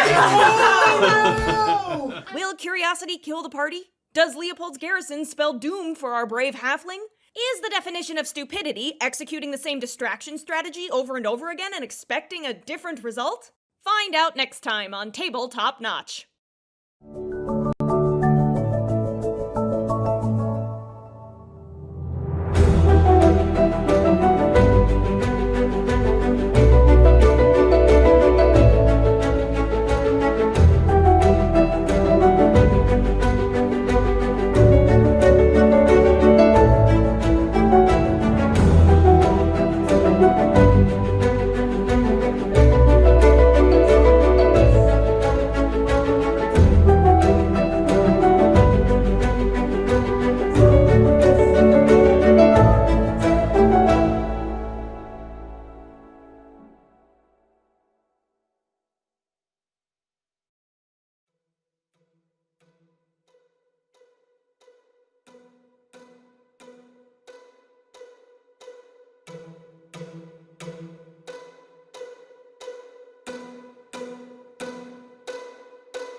Welcome back, everybody, to Tabletop Notch, Chapter 63. We'll be picking it up again at the Broken Crown checkpoint with a little bit of investigating to do on behalf of an old friend, sort of an old friend, a friend of an old friend.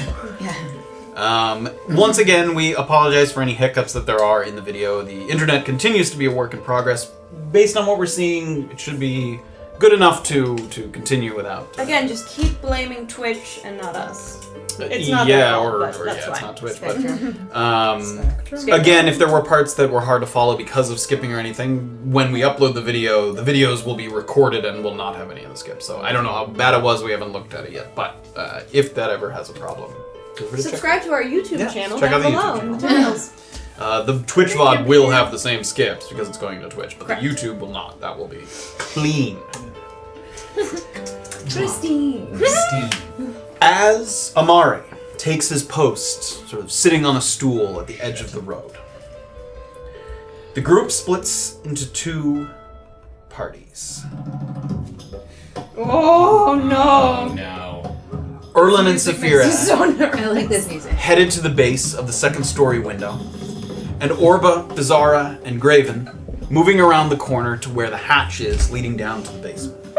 We'll follow Erland and Safira first. Yeah, baby! You get to the base of the wall. Okay, just want me to sit And the wall, as I said, this sort of older structure that stood for certainly some time, there's a lot of cracks between the sort of stones that have been sort of cemented together to make this structure. So there's handholds here and there. They're not deep. It's a little bit of a climb, but you guys having some experience. Kind of like, You're a better climber than me, so I say you go up first, and then maybe give me a hand if I need it. So I'll start.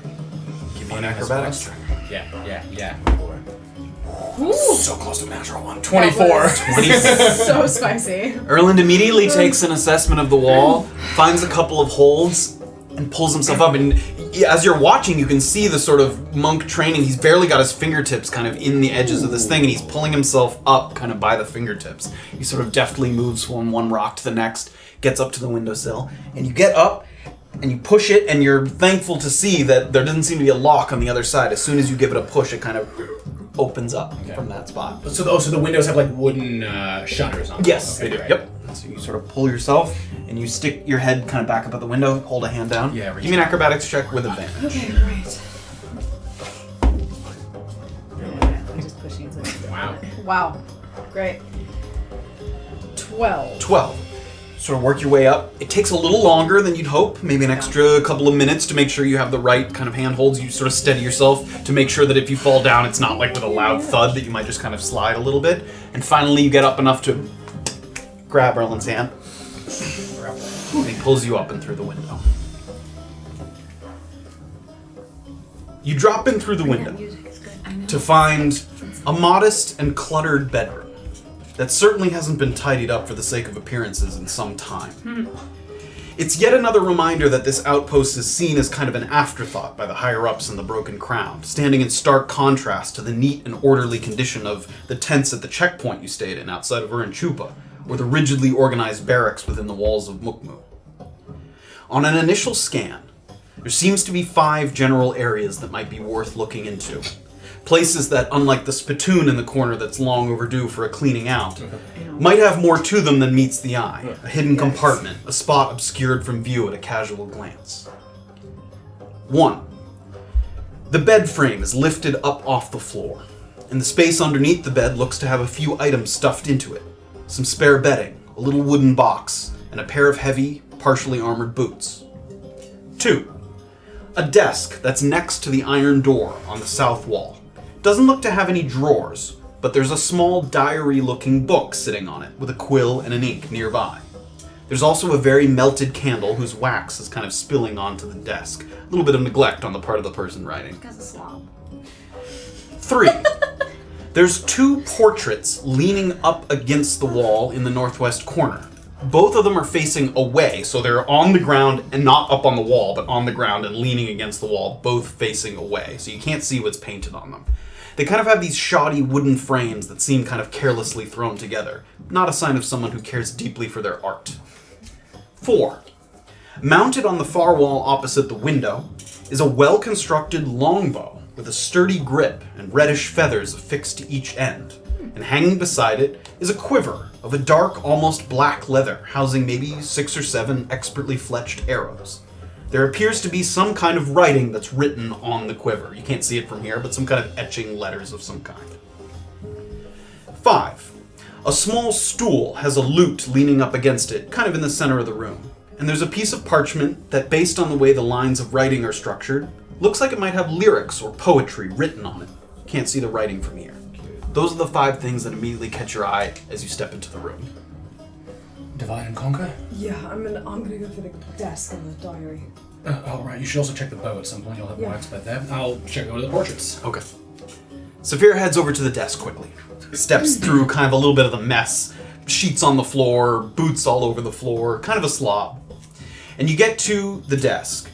And to his credit, as you pick up the diary, he didn't seem to be lying about having a diary with invention ideas. The pages are filled with half-baked ideas that have obvious flaws. And most pages have just a little title with very few notes on how one would go about crafting such an invention. I want this whole book. You flip through and see things like gauntlets with black powder in the knuckles that explode when you punch stuff. Soup that tastes like cake. And a cart that can't tip over because it's a big circle. You keep flipping through the diary. It's great. Logic's out there. With a careful look, you flip all the way through and you get to the back where it seems like there's a little clump in the back of the diary. And you find a folded up piece of paper near the back that looks like some kind of instructions. Okay. It's like when that other guy was trying to make one of those. In addition to the sort of instructions written on it, there appears to be kind of a scrawled note at the bottom of it, written in a different handwriting, and also the ink is less faded. It looks like since the note was written, someone had jotted a little note at the bottom of it. The note reads, the previously written portion reads, "First match the reincarnated spirits of Woltukanen to their animal. Then, alternating sunwise and widdershins," which for those of you who don't know is clockwise and counterclockwise before clocks, "turn the end cap's arrow to each spirit, moving from oldest, first reincarnation, to newest, fourth reincarnation. Burn this once you've memorized it." So he has a set of instructions. You don't know Clearly yet. hasn't burned it. Clearly hasn't burned it.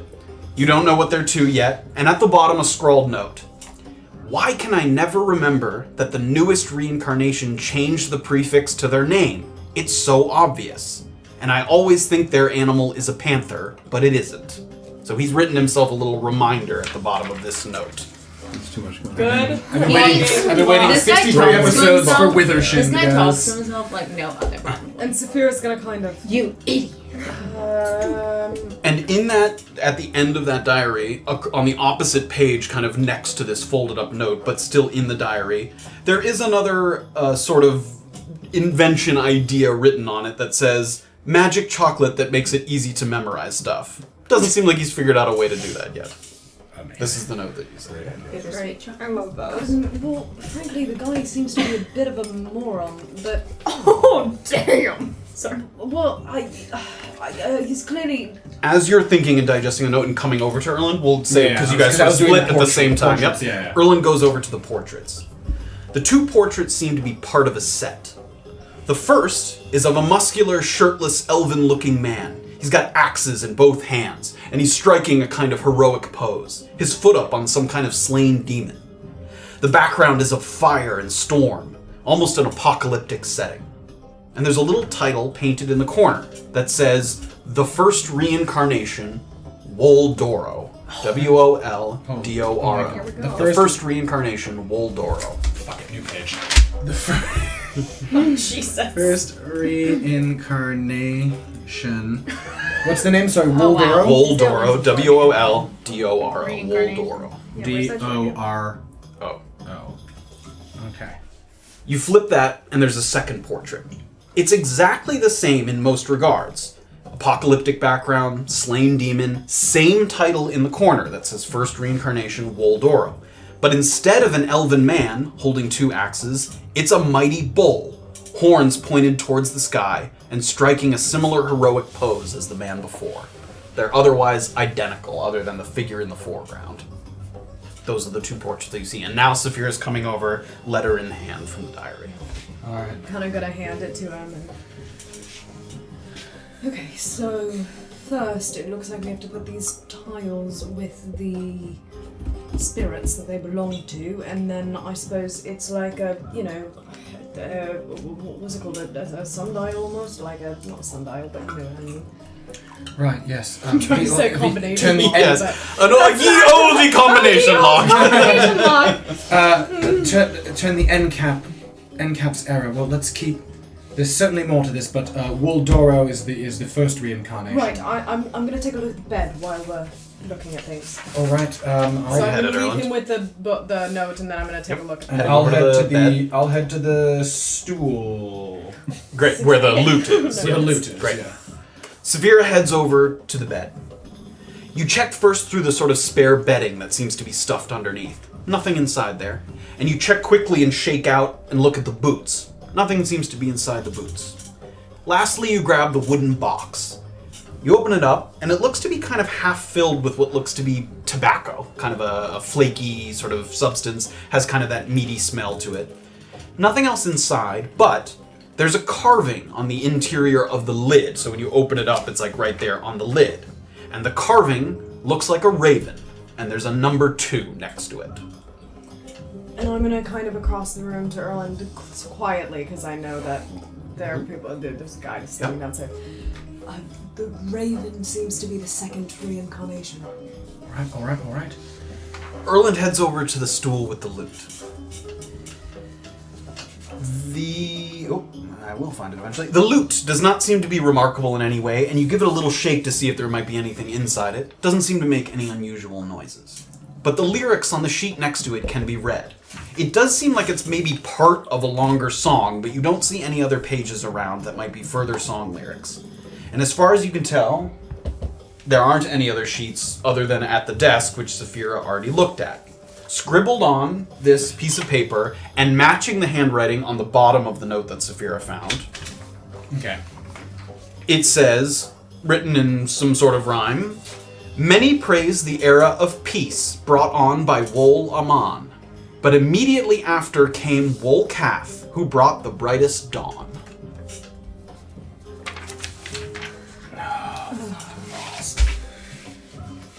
All right. Thank God we got the one. More reincarnations. I have a feeling the bow is going to be where we need to input I'm things. gonna take a look at the. Safira the- scampers over to the bow. Both of you give me stealth checks at this point. 17. 18. Oh my god. Safira quietly steps over some of the things in the room and gets over to the wall where the bow is hanging. The bow is beautiful, but it doesn't seem to have anything about it that seems necessarily worth investigating. Now the quiver has names written all around the exterior, a series of names written around it. And then at the base, just where the quiver's kind of capped off at the end of it, there are 4 little copper squares, almost like little frames, that if the person examining it, Safira, compares it to the tiles from Emerson's pouch, they're just slightly larger. It seems like the tiles might fit inside these frames. This is the end cap of the. It is. Let me give you a visual. What? Yes. You serious? He knew we were going to agree. What? This is what it looks like. Now it extends much further out. So this is like a quiver. This of is a quiver of arrows. So Yeah, at the I see. top, there's arrows in it at the top. Yeah. Around it are written names. You see Woldoro, Wolkath, Grav Bilo, and Wolaman. It's close. And then 2 arrows that are kind of pointing to each other, and it's in that position at the moment. And then you see little frames where these tiles would fit inside. All right. Oh my god. Don't lift the cap, but you can hold on to it to look at it. Okay,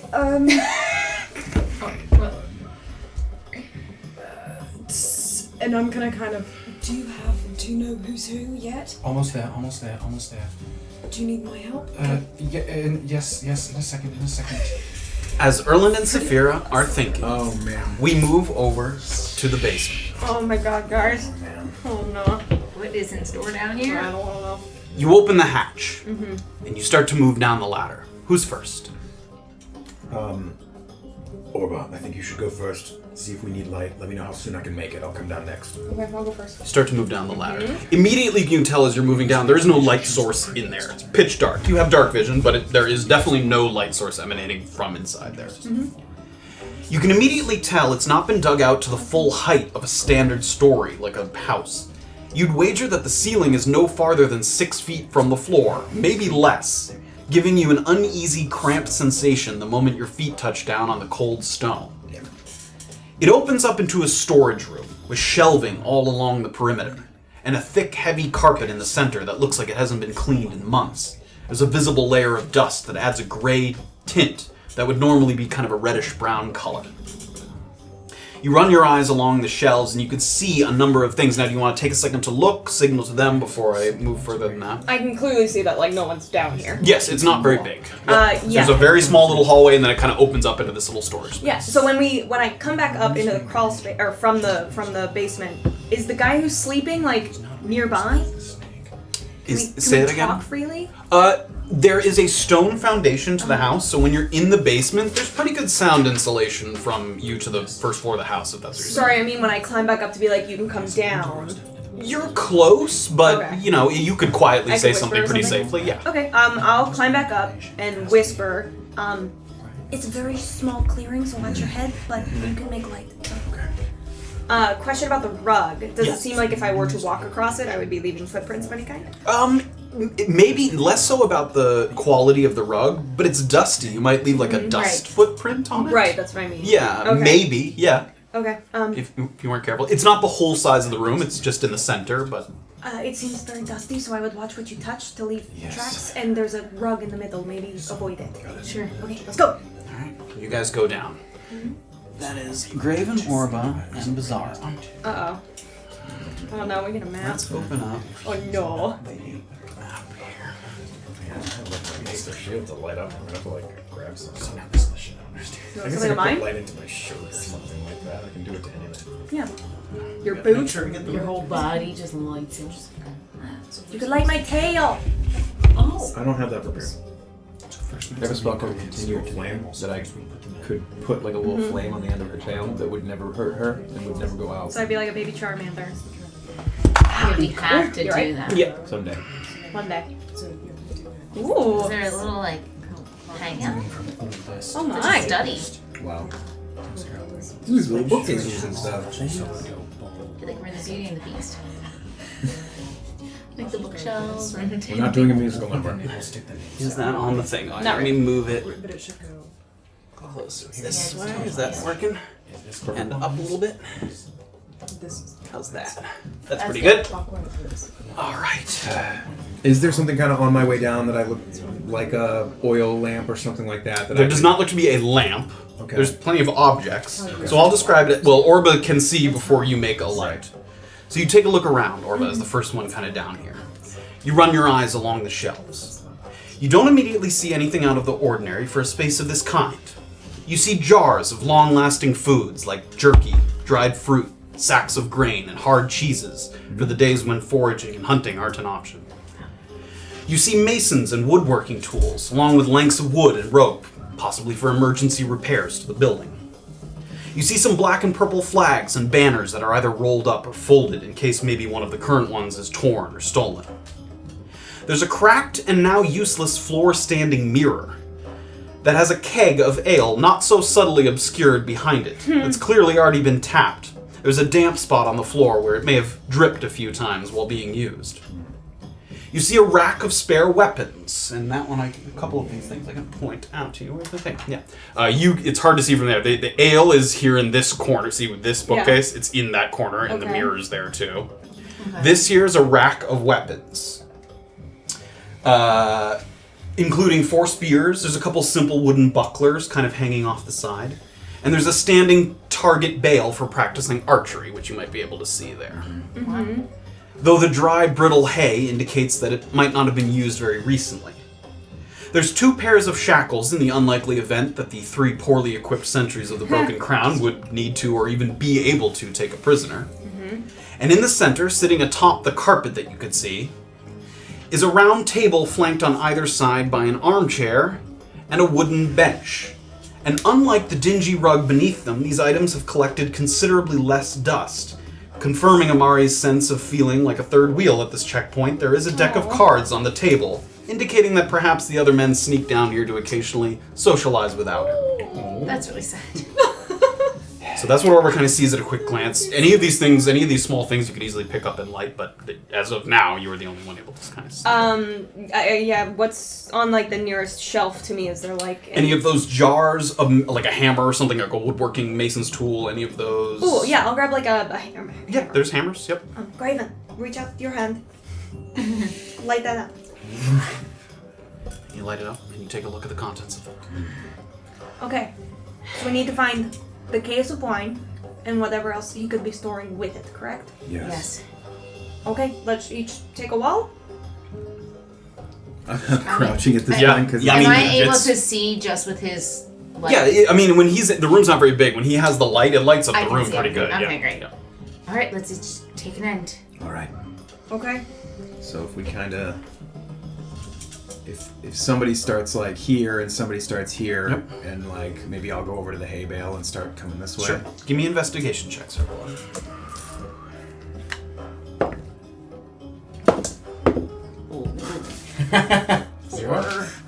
Zero. I got a natural one and I have a negative one. Oh my god. Graven goes, let's look, and hits his head on the beam.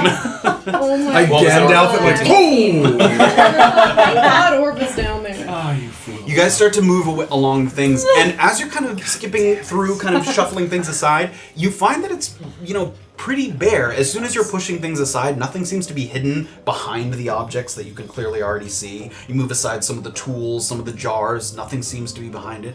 Orba kind of goes straight for the middle over here. She crosses across the floor, like through the middle, although stepping around the the carpet, rug. not to kick up any dust or anything like that.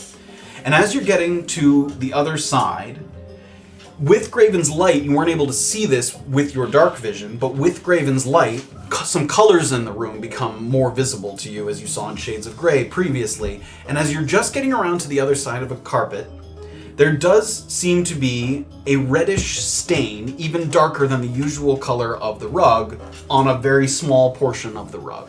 Oh, Okay. wine. Did you say poo? Yeah. That person needs Is to that go what to your the zero doctor. investigation check? Yeah, he's like, oh my gosh, it's They're like, where? He's like, everywhere. Everything's going boom. Let's go tell Amari. It wasn't negative, it was zero. No, it's just one. A natural one is just a one, so it wasn't even a zero. Can't even be a zero. Okay, I guess I'll call everyone's attention to it. There's no other, like, specks leading away from it. It's just a small collection. It's small, like a little stain on the rug. If I touch it, is it dry? You're gonna touch it? You press it. There's a little bit of moisture there. It seems like it wasn't like super recent, but also not so long ago that it's totally dry. Yep. And we're all over Did there you right call now? us over? Yeah. I'm gonna look straight up at the ceiling where above it, if there's. There's nothing there. It's a stone ceiling, the stone foundation. I'm gonna look at them, and I'm just gonna, because I have very small hands, I'm gonna take, it's on a corner, I'm guessing? Yep, of the rug. Yep. I'm gonna take it and just lift up the corner of the rug. You could lift it up a tiny bit and you don't see anything. To lift it up significantly, you'd have to move the bench or the table or the chair or something, because okay. they're all on top of it. Got it. Why are Okay. small hands important for that? Just like dainty finger, just No, with small hands. I know with larger hands in real life, it's You can only pick up a big Huge chunk of a rug. It's impossible. Alright guys, whatever.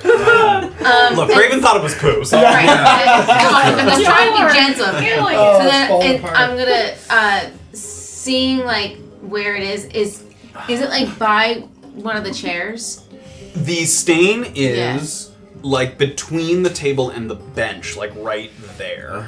Okay. Can I look under the bench? Yeah, there's nothing under the bench.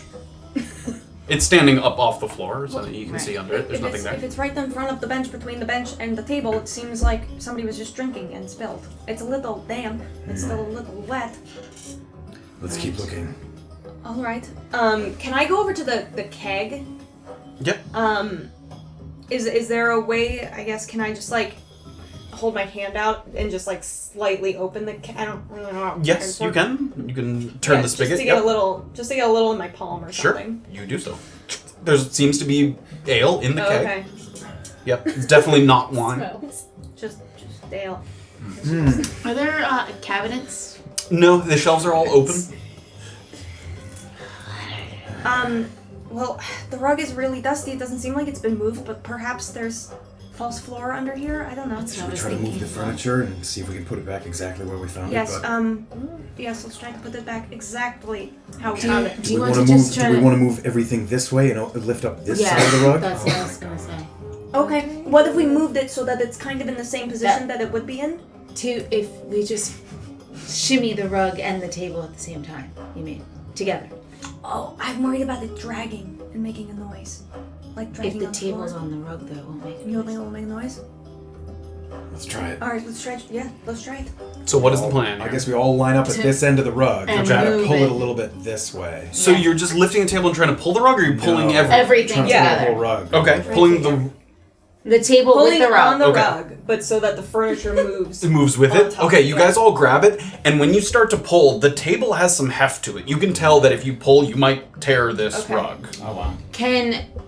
Okay, how about Orba and I try to move the rug? Graven, if you can try to lift the table and keep it in the same... But I have to stand on the rug to lift a table. Yes.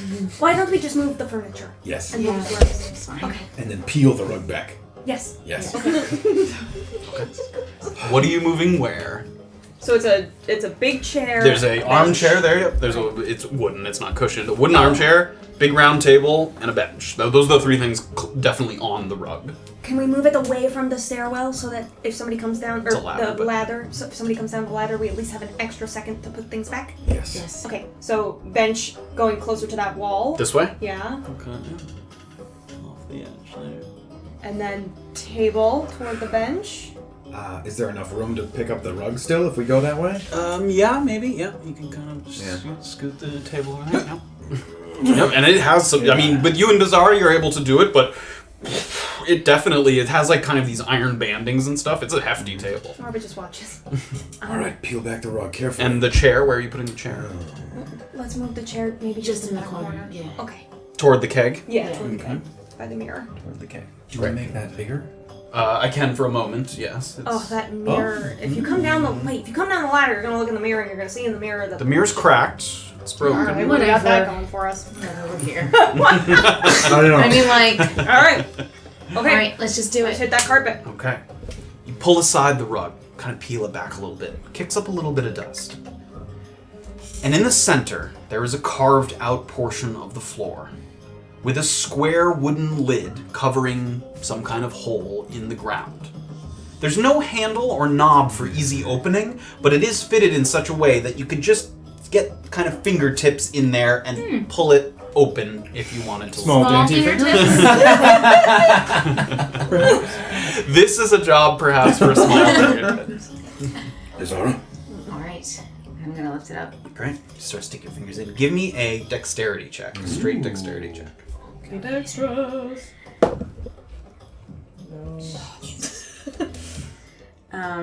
Sorry, 6. 6. You stick your fingers in and you start to peel it up, but your fingertips are only just in the edge of it, and you get it up a couple of inches, and then it boom, and it kind of makes a noise as it hits the ground. You wait for a moment. You don't hear anything.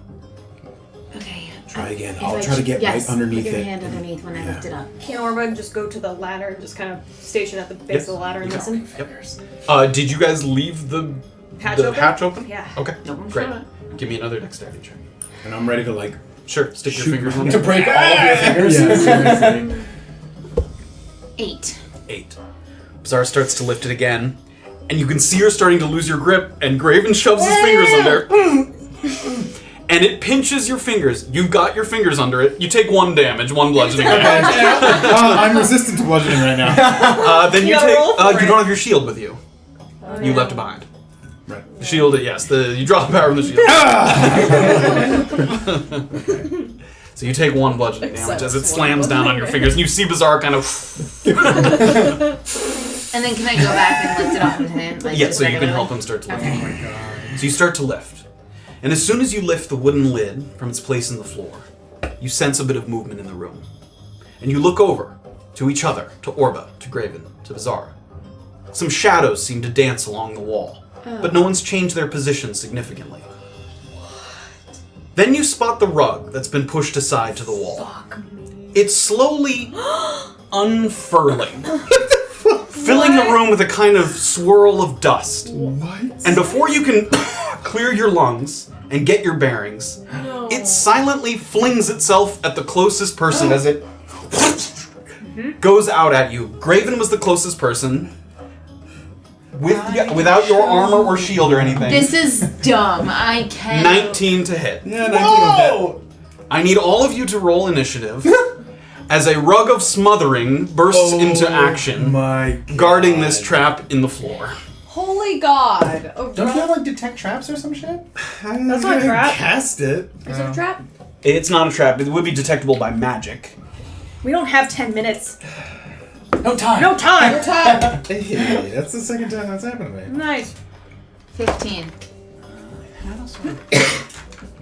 Can I forego the initiative tracker on this one? Yeah, there's only a couple. It's just you guys and the rug of smothering. What the heck?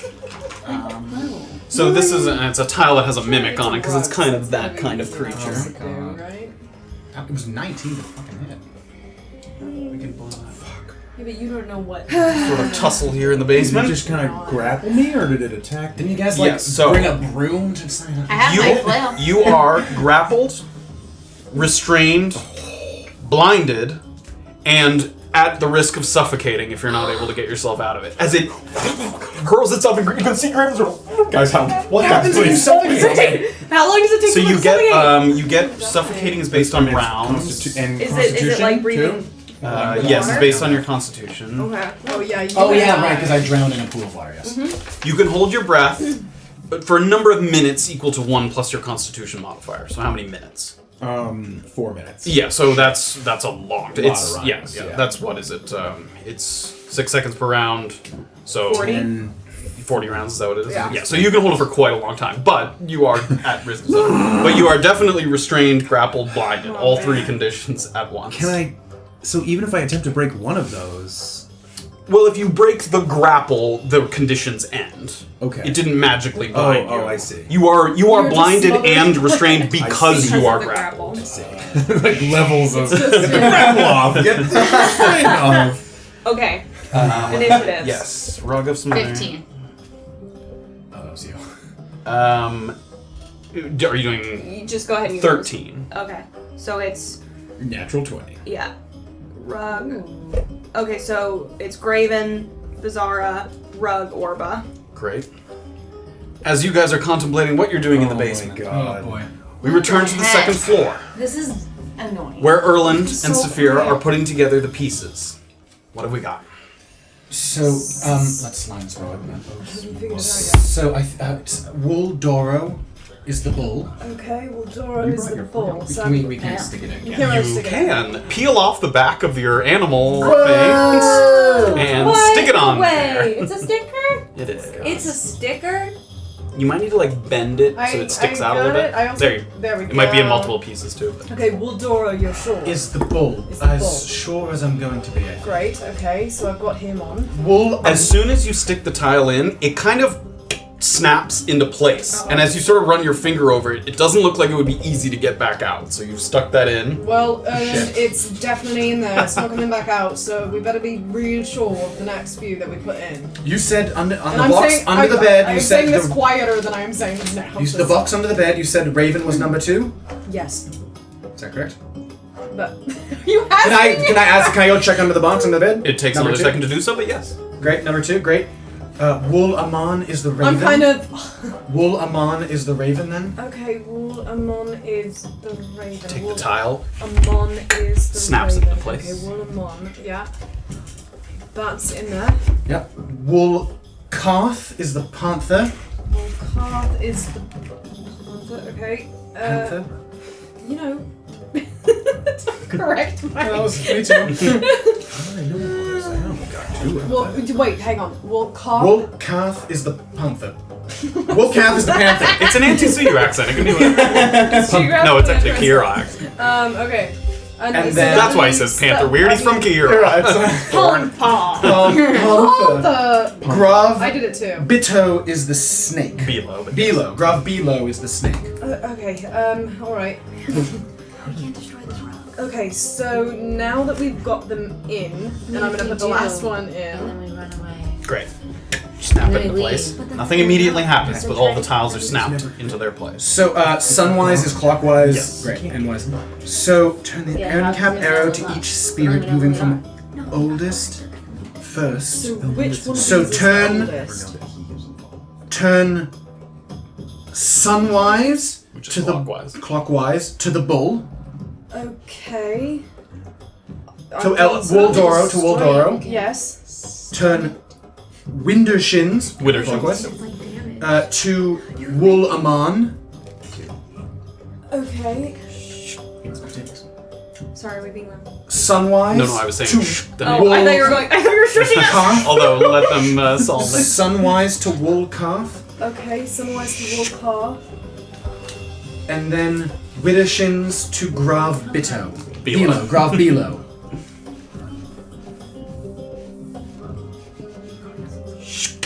And as the last one clicks, you feel a loosening.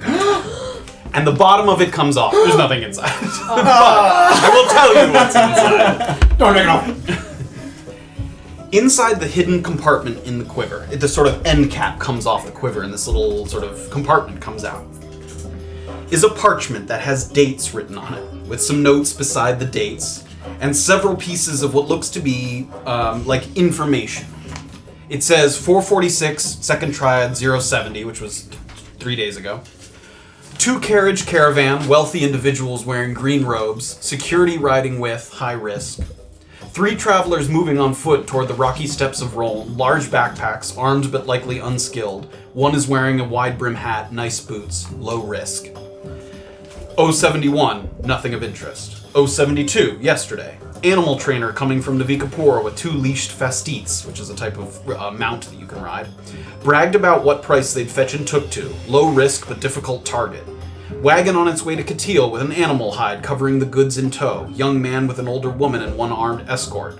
Caught a glimpse of what was in back, looked like dirt, possibly myconid soil, medium risk. So it's a series of dates and then some kind of notes on people that have come by. Does it seem like the notes are of a size that you could like tie to an arrow and shoot somewhere, or are they large? Are they like this size, or Yeah, they're about that size. Okay. Yeah, and are there any tools inside it for tying it to an arrow to perhaps shoot it? Or? No, nothing like that, no.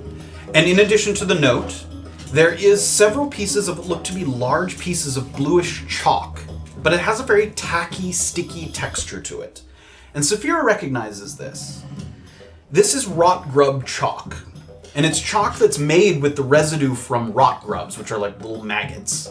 And it's used by the military, rangers, hunters, trackers, and it's functionally not very different than chalk, but it's far more water resistant, so it doesn't wash away, so you can mark things with it and not worry about the weather washing it away.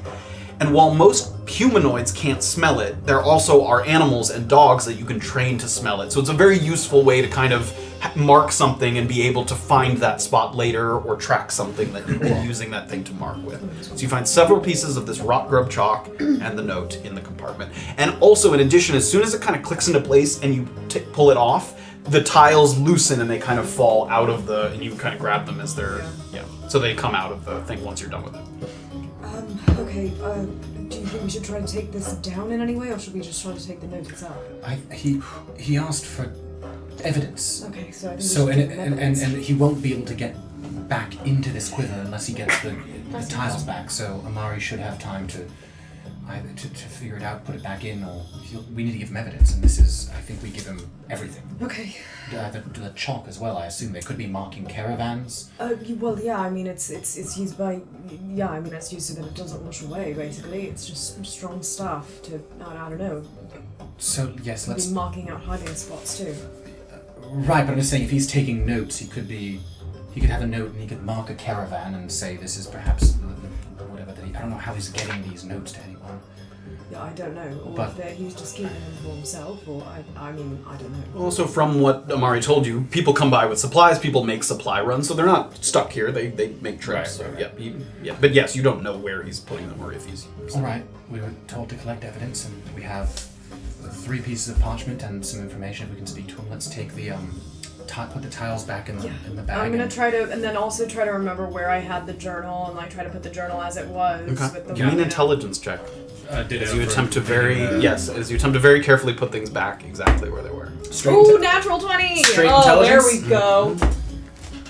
Help! 5. What were you putting back? I was putting back the what I had done, so like leaning the paintings. Okay, that's pretty fair. You And, only lean them, so you put them back. and up against putting the the wall. loot and lyrics back. Great. You get over to the stool with the loot, and you have the lyrics in hand, and you're not exactly sure where the lyrics were when you pick them up, and you put them down. You think you put them in the right place, but you're not 100% sure. Safira, you go over to the desk, and as you're holding the diary, you look, and where the candle had melted down and spilled wax, there's a little like right angle where the diary had been sitting when you picked it up. So you place that carefully right I back also where want it to check the was. bed as Yep, well. and you put the shoes and the box and the bedding back. Can I, as I'm putting like the lyrics back, do you remember what this looked like? Do I? She didn't go over there, but Alright. At the very least, I'll try and keep it on the page that I had it on, that I saw Yep. first. Alright, I'm not sure about this, but... Where should we head down? Yes, is the quiver back to the sort of I want to check position and it make sure was? that it's back in its Putting back position. in I the have position. the tiles with me. great. And then, we take the... So you're leaving the lyrics, and are you taking any of the stuff from the diary, like the note that was in the diary? I don't know if we should take. So wait, sorry, the many praise era piece was in the lyrics. Right? That is written On the Yep, lyrics that's the sheet. lyrics sheet. Yep. Okay, great. So We that can- you put back We down. can leave this. Yeah, we can leave this. Look, I think maybe we should leave this in the book. He's certainly going to be alarmed if he finds that it's missing. Yes, I think that this is the important piece of So I'm going information. to try to put this back. Fold it back up. You can where see the like, crease where I lines, and you fold it back remember, up, and you stick it in. So the we have envelope. this, and we have the chalk with us. Yep. And we've put this back to where it was. Okay. You climb down first. I can help lower you down, and then I'll close the window up. Okay. All I'm gonna right. start Give me climbing a stealth check first. Go. Both of you. Oh gosh. There we go. That's fine. 23. 21. Great. Carefully make sure everything's back in its place. Tiptoe across the room. There are no creaky boards or anything. You get to the window and you start to lower yourself down. Give me an acrobatics check with advantage. I'll now that you lower sort of with know. advantage. Yeah, both of you with Yeah, I'm advantage getting since you know the one way taste back in there. the pot. Oh Yeah. gosh, natural 20. You should jump out the window. And then as I'm going, I want to close up the as I get Yeah, down, sure. close up the windows. Come on. Acrobatics. Yep. 19. Great. So Erland and Safira. First, you hold Safira down, and then you let go, and she sort of falls gently to the ground. Get yourself down. Climb down. We return to the base. Oh, boy. jeez. Nice. Who's first in the order here? Graven. Graven. So, The rug is smothering you. You can see it wrapped around. You can see Graven kind of struggling, and you can see the tassels kind of flying in all different directions as it attempts to wrap itself around him. Graven, you take, at the start of your turn, 7 bludgeoning damage as you feel a mighty squeeze and the carpet pulls itself tight against you. You can almost see the outline of Graven's face sort of pushing on the other side of the carpet. What are you doing? I'm attempting to break the grapple. Great. Give me a athletics check. Okay. Come on, big boy. 12. You continue to struggle, but you don't break free. Who's next? Beezaura. Okay, if I go to hit it, will I hit Graven? Maybe. It's a good chance.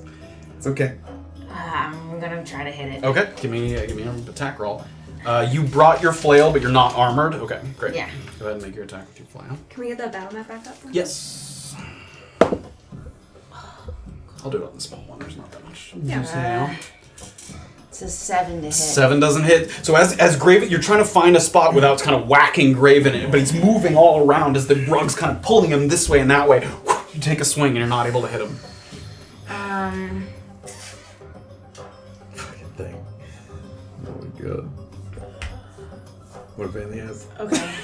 I'll just keep going. Okay, Orba. Quick question. Yep. It's not, it's the rug next, I think. Oh, yes, is it the rug next? It is rug next. Great. Sorry. Great. So it continues to try and like tighten and pull, I don't think you can make an attack other than... yeah, it just continues to tighten itself around Graven. Yep. Okay. So, quick question about ascending a ladder as movement speed in combat. Is it halved? Yeah. Okay. Also, how far from the ladder is the rug? How many, like... 10, 15, 20, 25, 30, 35, 40 feet? Okay. From the base of the ladder. Yeah. Okay, how would Orba be able to climb the ladder and close the thing? Make a 5, lot of 10, noise, 15, 25. It would be 35 feet to the top of the ladder. Is closing it an action? No, it could be a free action. Okay, yeah, I'm gonna climb it. So you're gonna move, dash, and then close it? Yeah. Great, so Orba scampers over. Closes the... Just for a minute or two, bruh. What? And then Beezaura's over here with her. Okay. Do I have more movement? Yeah, so that was 35, so you've only used 5 of your... So you have 25 left? Okay, I'll climb back down. So, 15, 5. So just at the bottom is your full movement. Okay, Just at the bottom of the ladder. great. Okay. I assume I dropped the thing that I was holding the headlight, so there's probably still light in the room, but it's like... Yeah, it's kind of... sitting in the middle It's of on the the room. ground, yeah. So it's lighting the room enough to see, for other people to I'm see. blinded Yep. anyway. Yes, you are blinded inside the room. It's Graven's turn again. And once again, at the top of your turn, you feel the tightening of the rug. You take 6 bludgeoning damage as it squeezes even tighter. All right, what are you doing? Attempting to break it. Okay, go ahead. Athletics again. Yep. 17. 17. Yes. Watches Graven. Sort of pulls the rug aside, and one of the tassels is kind of right in his face, and he sort of gets a breath of air, and you shove it to the side. That was an action to break the grapple. Yeah. I guess I have movement, right? So I can... I'm just gonna try to kind of get away from it a little bit. It's still right there. Yes, and it can make an attack of opportunity. All right. No, I'll stay. I'll stay right Okay, there. Yeah. so you're right there. Okay. Let's get it. Easy. Alright, I'm gonna swing at it. So now with the rug freed a little bit, brings her mace down. Oh, yeah. 23. That hits. Roll for damage. I'm going to use my jacket. Great. And after hitting a creature with a weapon of attack, add 2d4 to the damage roll and increase your AC by 1d4 till the start of my next turn. Great. Nice. So do the attack roll or do the damage Regular roll damage first. first, Regular right. damage first. 7. Oh wait, Plus plus 3, so 10. So 10, and now do the 2d4 extra damage. Damn. 4 for 4. Glad she brought that thing. Yep. He's slapping the He's like, I'm glad you brought that thing. 4. So 14. Great. And then 14 1d4 to my To your AC, which right now, Is because 12. you lost everything, is 12. Yes. 14. Great. So 2 extra. Is that what it was? Yeah. Great. So 14 until the start of your next turn. Great. So Beezaura whacks it with, and you can see as she hits it, there's like a big puff of dust as it smacks the Sorry, carpet. Orba. And then she winds up for another attack. Great. Is it the rug? Rug. Great. So it gets pushed to the side, and then it kind of flings itself out towards Graven again. Oh, man. gosh. Can I use a warding flare to try to give it disadvantage? It is an attack roll, yes. Okay. You can. So Oh. I'll... Great. Sets it on fire. 12 to hit? No. Oh, that doesn't even fire. So it the right light now. comes out, but the rug just kind of whoosh, whizzes towards you. Wraps you once my again. God. Okay, Orba's gonna get within 30 feet of the rug and cast Maximilian's Earthen Grasp. Great, which we have a mini for. Oh my god, we're fucking this place up. Oh my god. Does that make noise? Why do you think I closed the hatch? I mean, yeah, as it's attacking, it might make some noise, but it doesn't like... So it's gonna attempt to Doesn't look like restrain the rug, so he needs to make a strength saving throw. Great strength saving throw. 9. Fails. Okay. Fails. All right, so it is now restrained. I don't know what that does to Graven. Does that deal damage? It does deal damage. Okay. It's 2d6. So Go ahead. I'll have to make like a save. I don't know, maybe, yeah. 8 damage? 8 damage. Graven, you take 4 damage, and the carpet takes 4 damage. Oh, it's bludgeoning, but that doesn't. Oh, shit, okay. Jesus. But it is restrained. Great, so the carpet is holding the rug, or their arm is holding the rug, which is holding Graven inside the rug.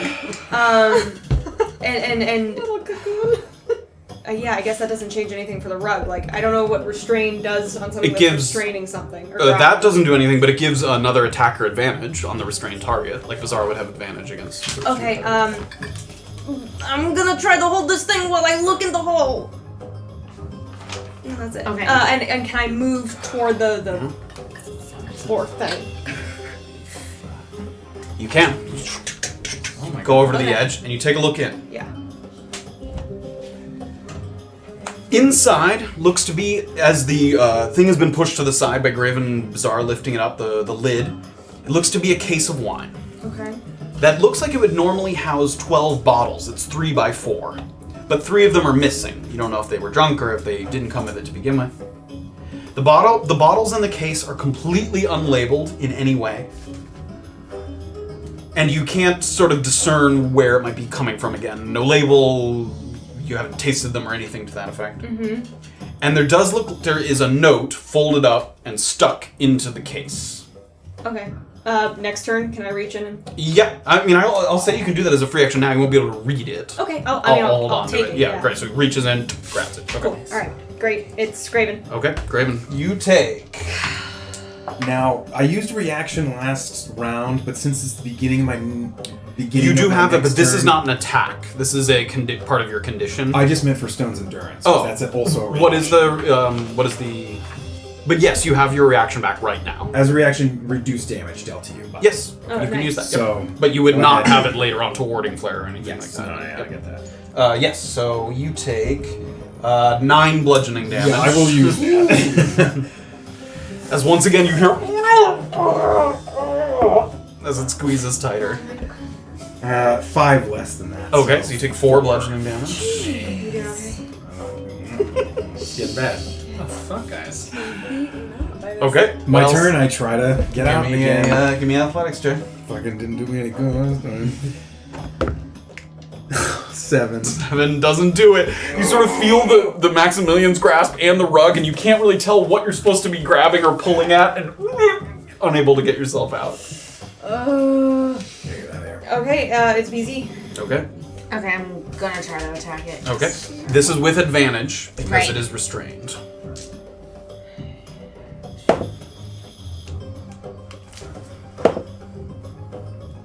Dirty 20. That hits. Roll for damage. Yeah. Don't hit it too hard. 9. 9. Graven, you take 4 damage, and the rug takes And- 5 damage. And it's still my turn. Yep. I'm going to use my jacket and grant an ally that can see or hear. He can hear me. He can't see you, but he can hear you. Okay. 2d4 temporary HP, then roll 1d4 on a roll of 4. The next attack made against me has disadvantage. This is a rallying cry. You would definitely be making noise. Maybe I don't do that. Very lovely gesture. Hold on. Yeah. Okay. I'm gonna do a different one Okay. and choose 1d4 targets within 5 feet. That's the same. Graven's within 5 Yeah, feet. 5 feet of me. Add 2d4 to their AC, and the next attack that targets them, against the next attack that targets them. This effect lasts until the start of my next turn, or until the target has no longer within 5 feet of me. Okay. So I'm gonna do that. Great. So choose 1d4 targets. So you can choose both, or roll 1d4. Okay. We're both right there. Yep, you're both within 4. 5 feet of her. Great. So both of them get this effect. Okay, great. And then roll the 2d4. Right. 4. 6. 6. So what do they get there with the 2d4? They have 6 added AC Your AC is against you. increased by The 6. next attack that targets them. Against the next attack. Great. So against the next attack that targets you, you have plus 6 AC. Great. So Beezaura, another drink, and she kind of gets herself into a defensive position so she can cover both Orba and Graven as best she can. And, okay, I'll stay for now. Okay. Does that make it the rug? It does. Great, so it continues. It doesn't really have something to do on its turn, it just kind of squeezes Graven a little tighter. Okay, you're not wearing armor? Okay, I'm still resistant to cold damage. I don't know if that's gonna help much. So just holding on to the note, Orba's gonna look to Graven and cast. He can't see you, but Oh, can I touch him? no. Your toe? I can't. Little pinky toe hanging out. Okay, never mind. Can't. Give me a perception check. Yeah, to see if you can find a spot to reach in and grab him. Okay. The carpet's pretty big. It's wrapped around him. There's no spot where you can reach out and touch him. Okay. Jeez Louise.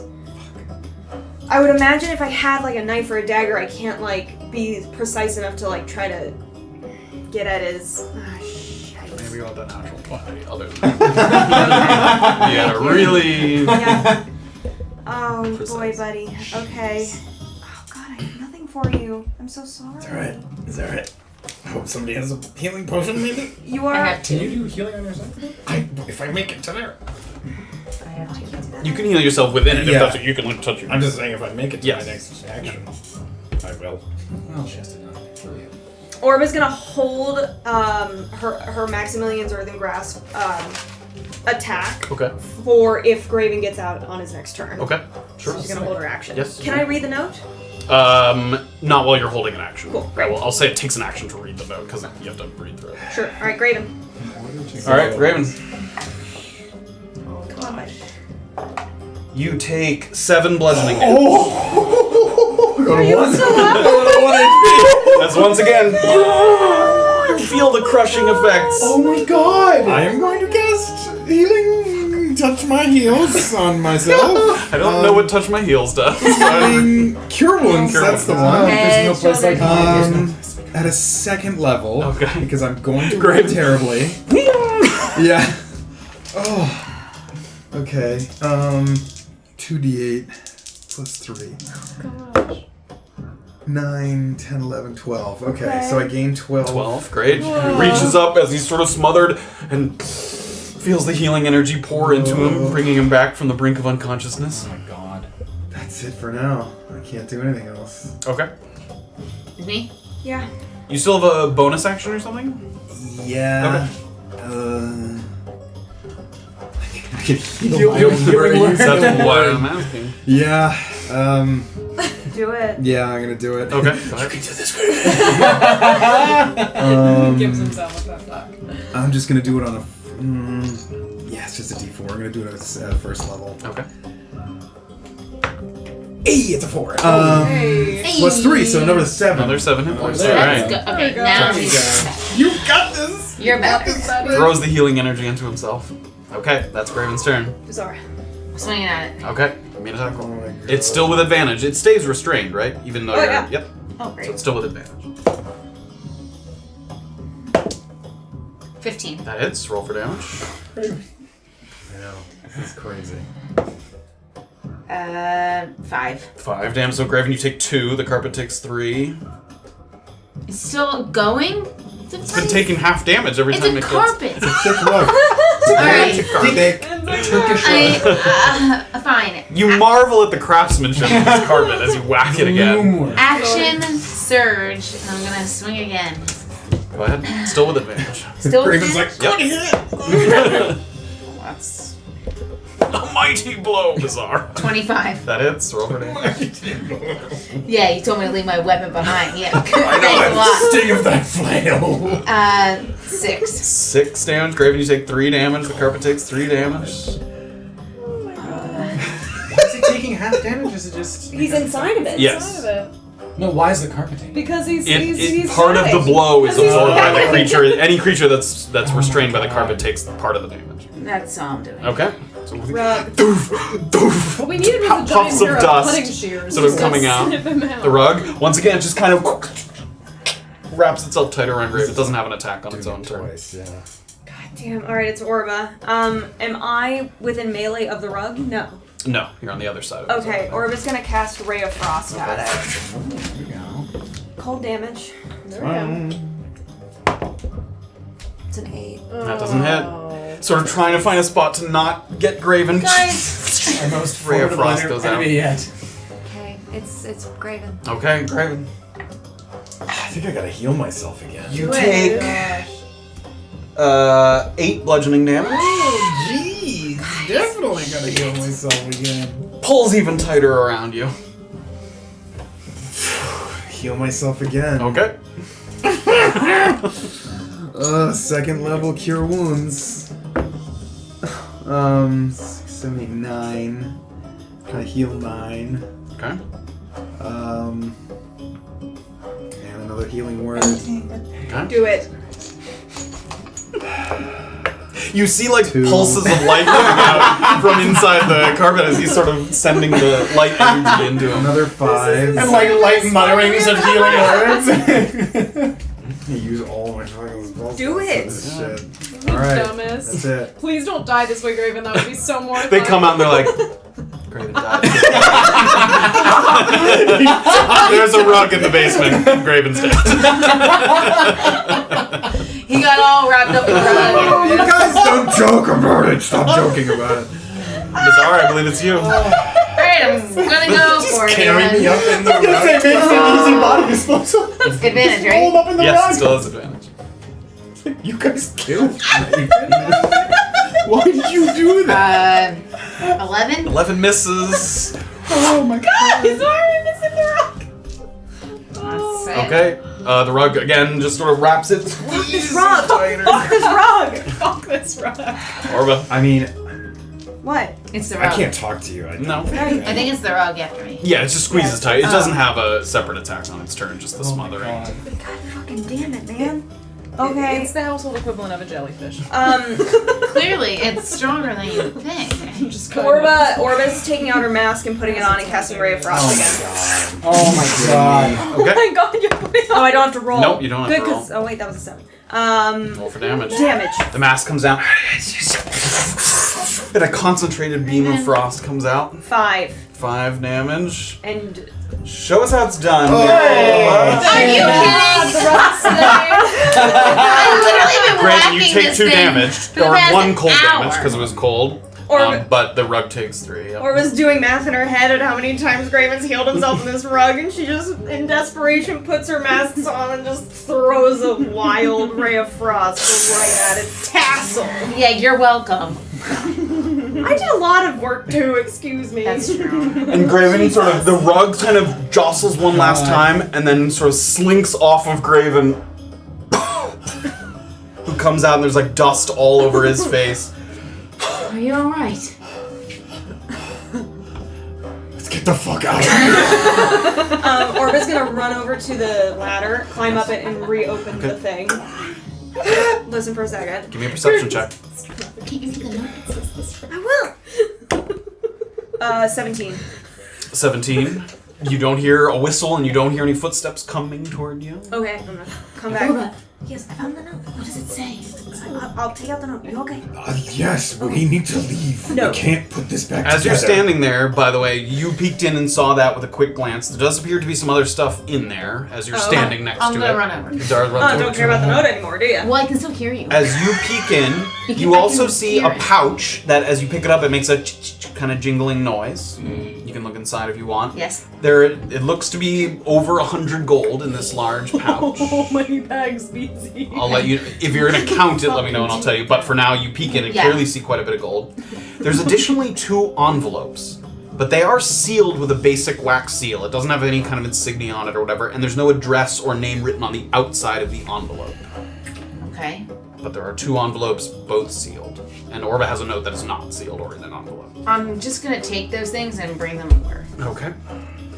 How ripped up and fucked up is this rug? It's not really. It looks... The dust has been kind of kicked off of it, and there's frayed pieces of it and stuff, but it's not like torn apart. It's just clearly damaged. Yeah, I was gonna, because I have mending that it can.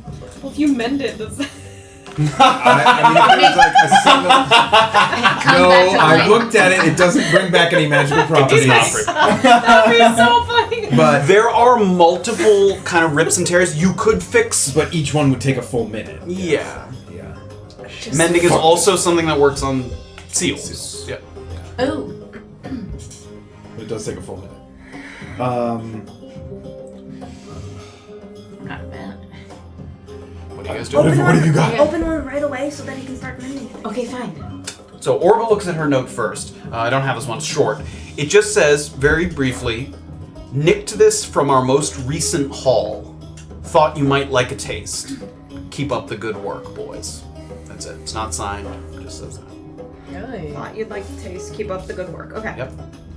You're gonna open one of them? Mm-hmm. You open the first one. Oh, that one doesn't have a seal on it. No, that one did not have a seal on it. Okay. Beezaura breaks the seal on the envelope and opens up the first one. Lieutenant Colonel Warber, I am writing to inform you of my intent to resign from my duties of the Broken Crown upon completion of my current term of service. You never treated me as anything other than a lackey and a joke, and I am now pleased to tell you to eat shit. Warm regards, Footman Brian Devano. Wow. Can I close it? Yeah, that one I know. Eat shit. I'll start to mend it Okay. immediately, yeah. Okay. I'm doing the other one. Breaks the seal of the other one. Oh my god. Verinia, I got that promotion I always said I would, and I'll soon have enough to catch a ship to Ki'Ura. Let's do what we always said we would and run away to the Highlands. Oh, bud. Also, Rickard, if you've opened this letter intended for your wife, know that she loved me first, and you can eat shit. Faithfully yours, Brian. Oh, they just say eat shit.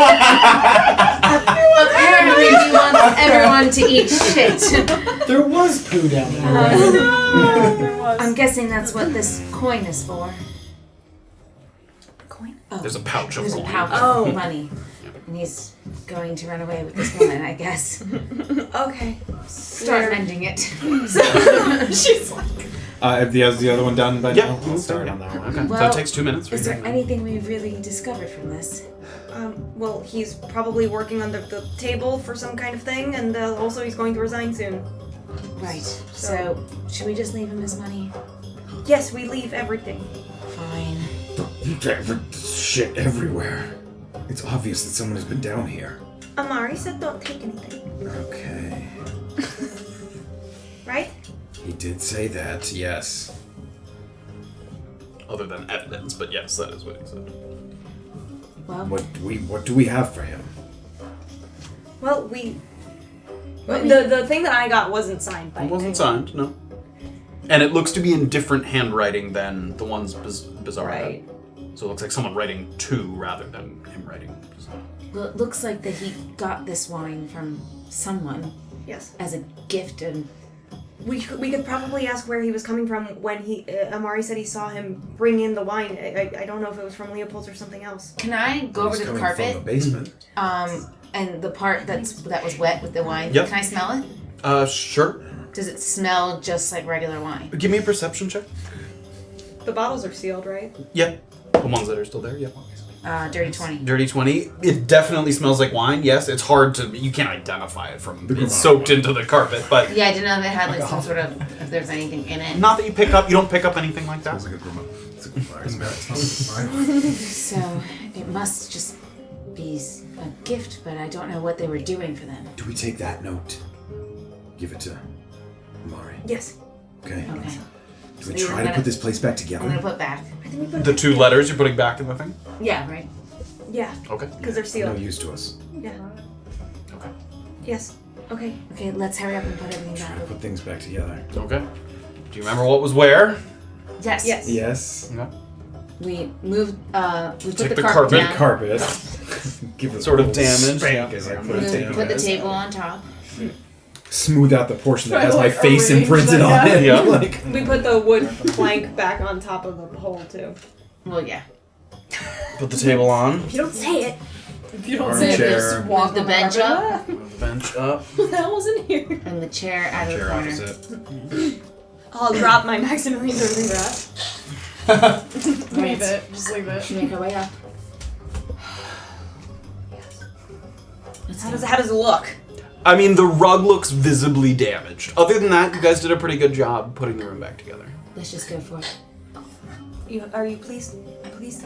Yes. Okay, let's go. Let's go. Just come back out the ladder.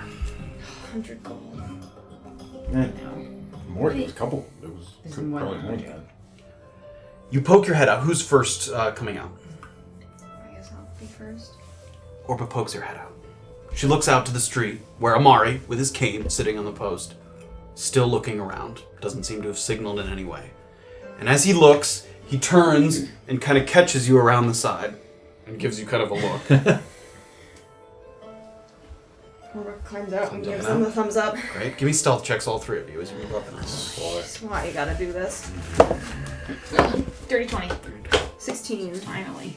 I'm never stealthy. 14. Very quickly, quietly, everybody comes out and gently closes the hatch on the outside. And you see Amari kind of motion into the trees, kind of off to the side. And just slightly after that, Erland and Safira come down. And he gives a look up, and he quickly kind of comes down. Scurry over. And he motions to the same spot over in the trees. I can probably see that. And there's a little bit of time that goes by. Not much, maybe 5 minutes. And you see Emerson emerging from the distance. He's got 2 buckets, and he's clearly kind of... He's carried them quite a ways, and is carrying them back now. And you see Amari kind of singing to him. Emerson, I appreciate it. I promise. An hour of your watch, I will take it. Yeah, it's fine. I'm gonna kill Brian, though. And he waddles over and he puts the 2 buckets down near the basin in the tent. I'm gonna take a nap. Wake me when it's my watch. And he goes in the house. Comes in. You don't hear any noise from the inside at all. It does not appear that Brian was woken during this time. Brian's out. And you see Amari wait for a moment. Makes sure that nothing's coming. And then he picks up his stool. And he walks to the opposite side of the tent that if you came out the front door of the building, it'd be on the opposite side, so you wouldn't immediately see that. And he puts the stool down again.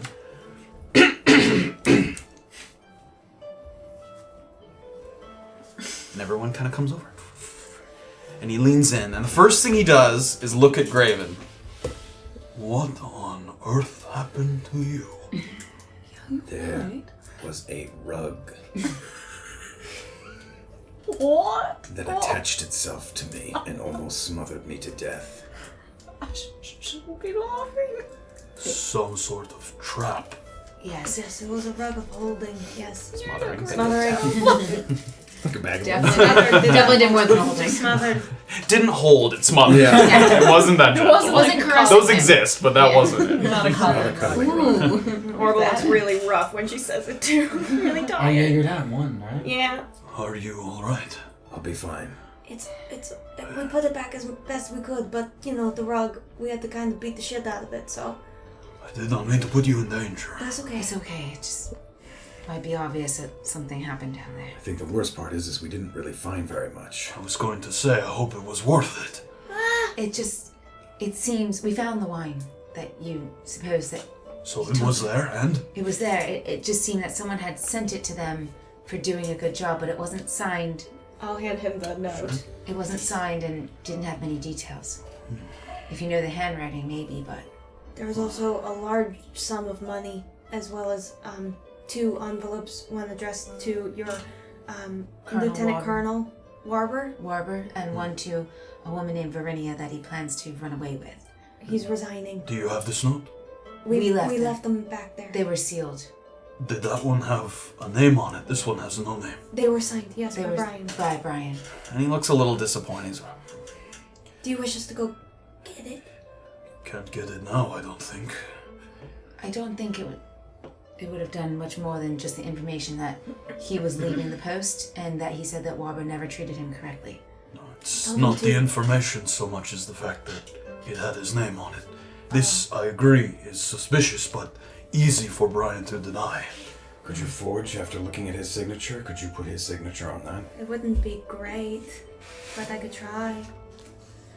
I don't want to forge it. Okay.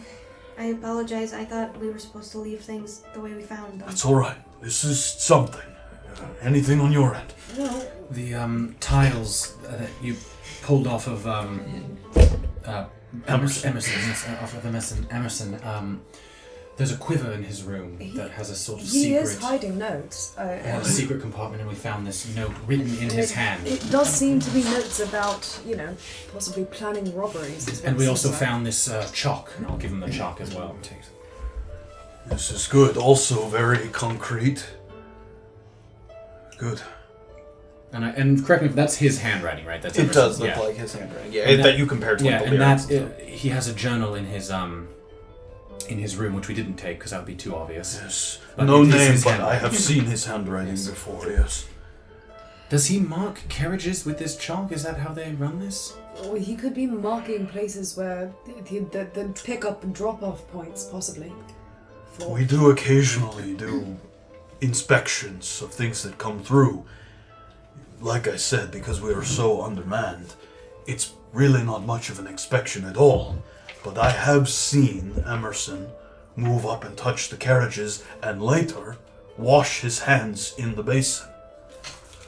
So perhaps he's marking them with this chalk here. Yes, I think he's trying to tell someone what's worth stealing and what's not. Exactly, once it gets to Leopold's garrison. Right. So he has people ready to steal from people who have come through here. Seems like that And is he's the case. getting a cut of the money. That's why he got the wine. That's why he got the 100 gold to run off with what's her name. Oh no, that's two. Is that?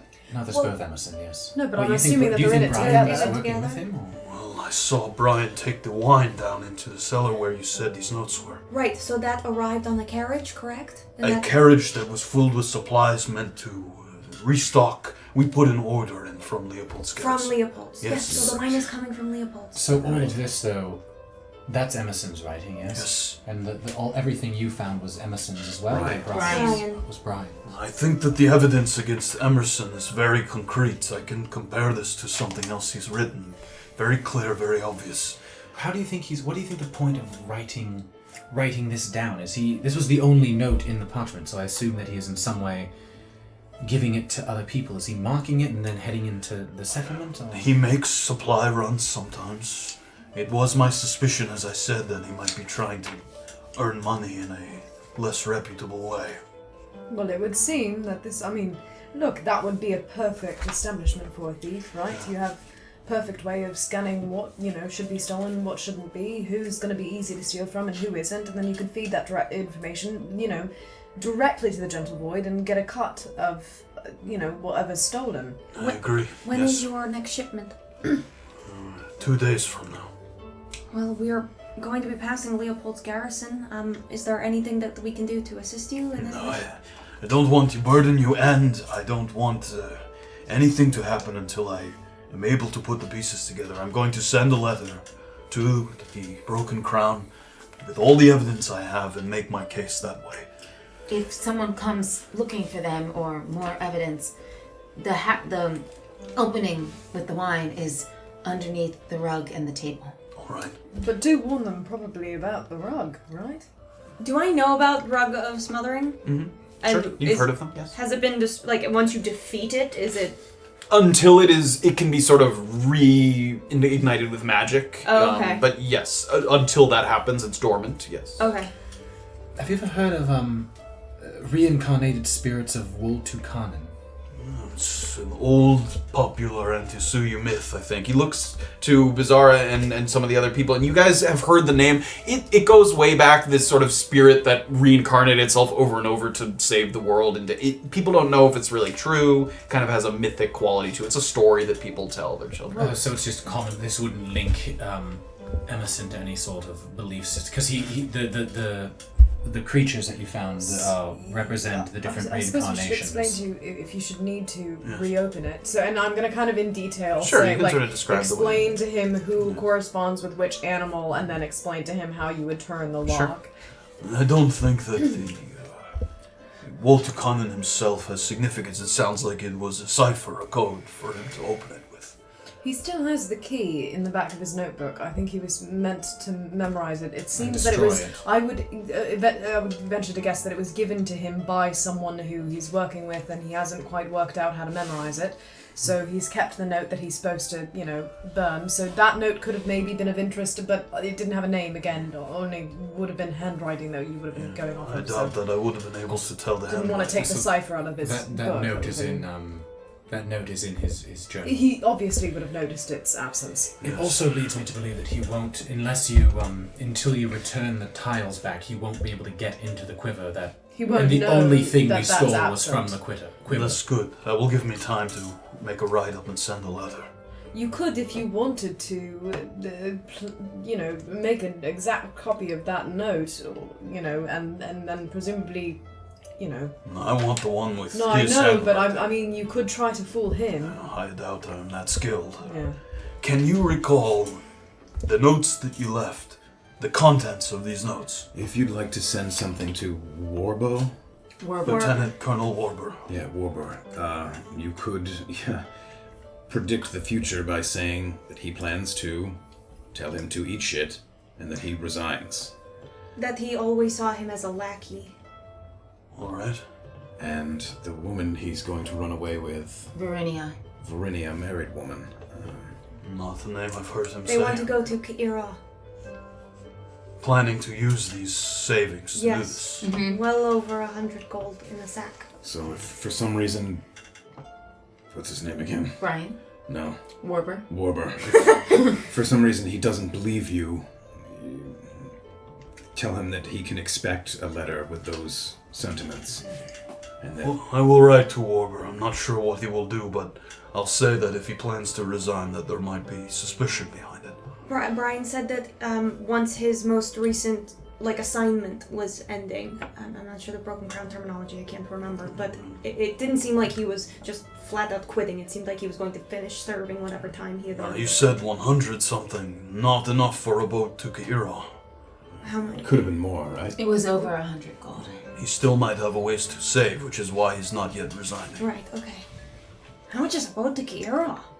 It's expensive. Over 200 gold if you don't have some kind of deal or you're a merchant or It shipping. might just be him planning for the future then. Right. Yes, perhaps. Alright. That's all done. This is excellent. I cannot thank you enough for your help. I hope you realize that I don't sneak into people's places lightly. No. I had suspicion and for good reason. No, clearly. You've been a great help, then. He reaches down. Oh, yeah. I will sign this. And he does so. And he puts the date on it. You have 30 days, entitlements of a citizen of high esteem in the eyes of the Broken Crown. Cheers. I hope that this helps you, bounty work like you said, or Yes. someone you wish to speak to. It's not going to keep you out of prison or anything like that, but No, I'm Erland will thinking. reach out. Be safe.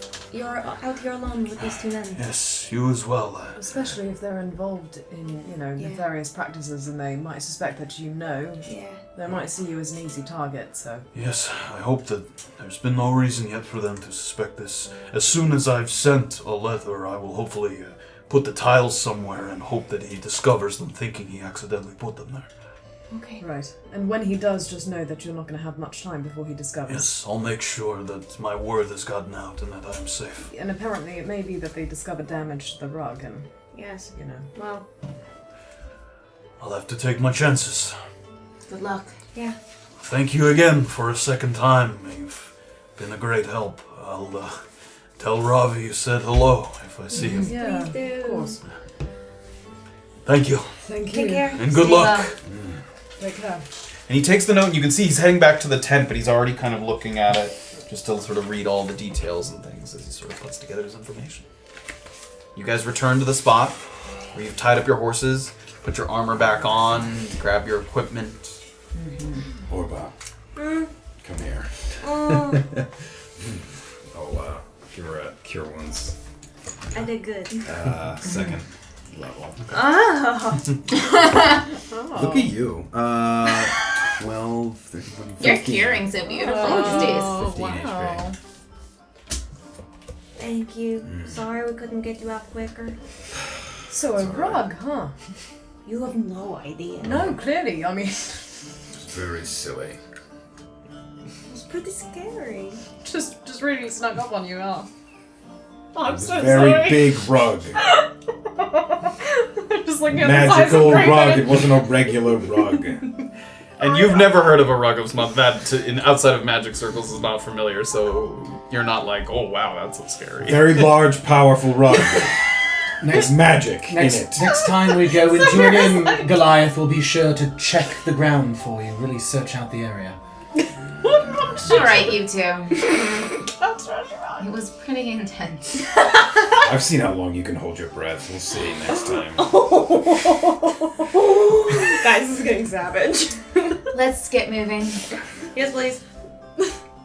The party mounts their horses again. And the ride goes on. And the sky begins to dim. It's time to search for a spot to make camp. Oh. And you're satisfied with the distance that you've traveled today. No meaningful delays means that you're on track to reach Leopold's garrison, as Erland said, by tomorrow, perhaps even before the dark of night, if you keep up a good pace. There's plenty of space off the road, though you'd be lucky to find a spot obscured on more than one side. The area is very open. And as you've continued on, you have on more than one occasion seen remnants of other travelers making camp. Little piles of charred wood and ash, small rock circles, holes in the ground where tents may have been anchored. You have the feeling that tonight you'll be stressing the importance of your watches, keeping a vigilant eye out in all directions while being so exposed. But also with the advantage of it being likewise difficult for someone to sneak up on you. So the sky darkens, you guys start to keep a lookout for somewhere to make camp.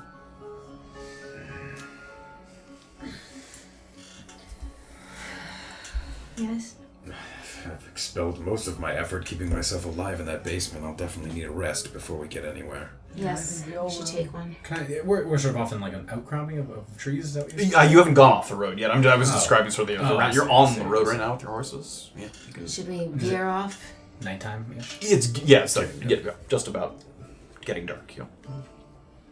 I suppose we're about a day away from Leopold's garrison.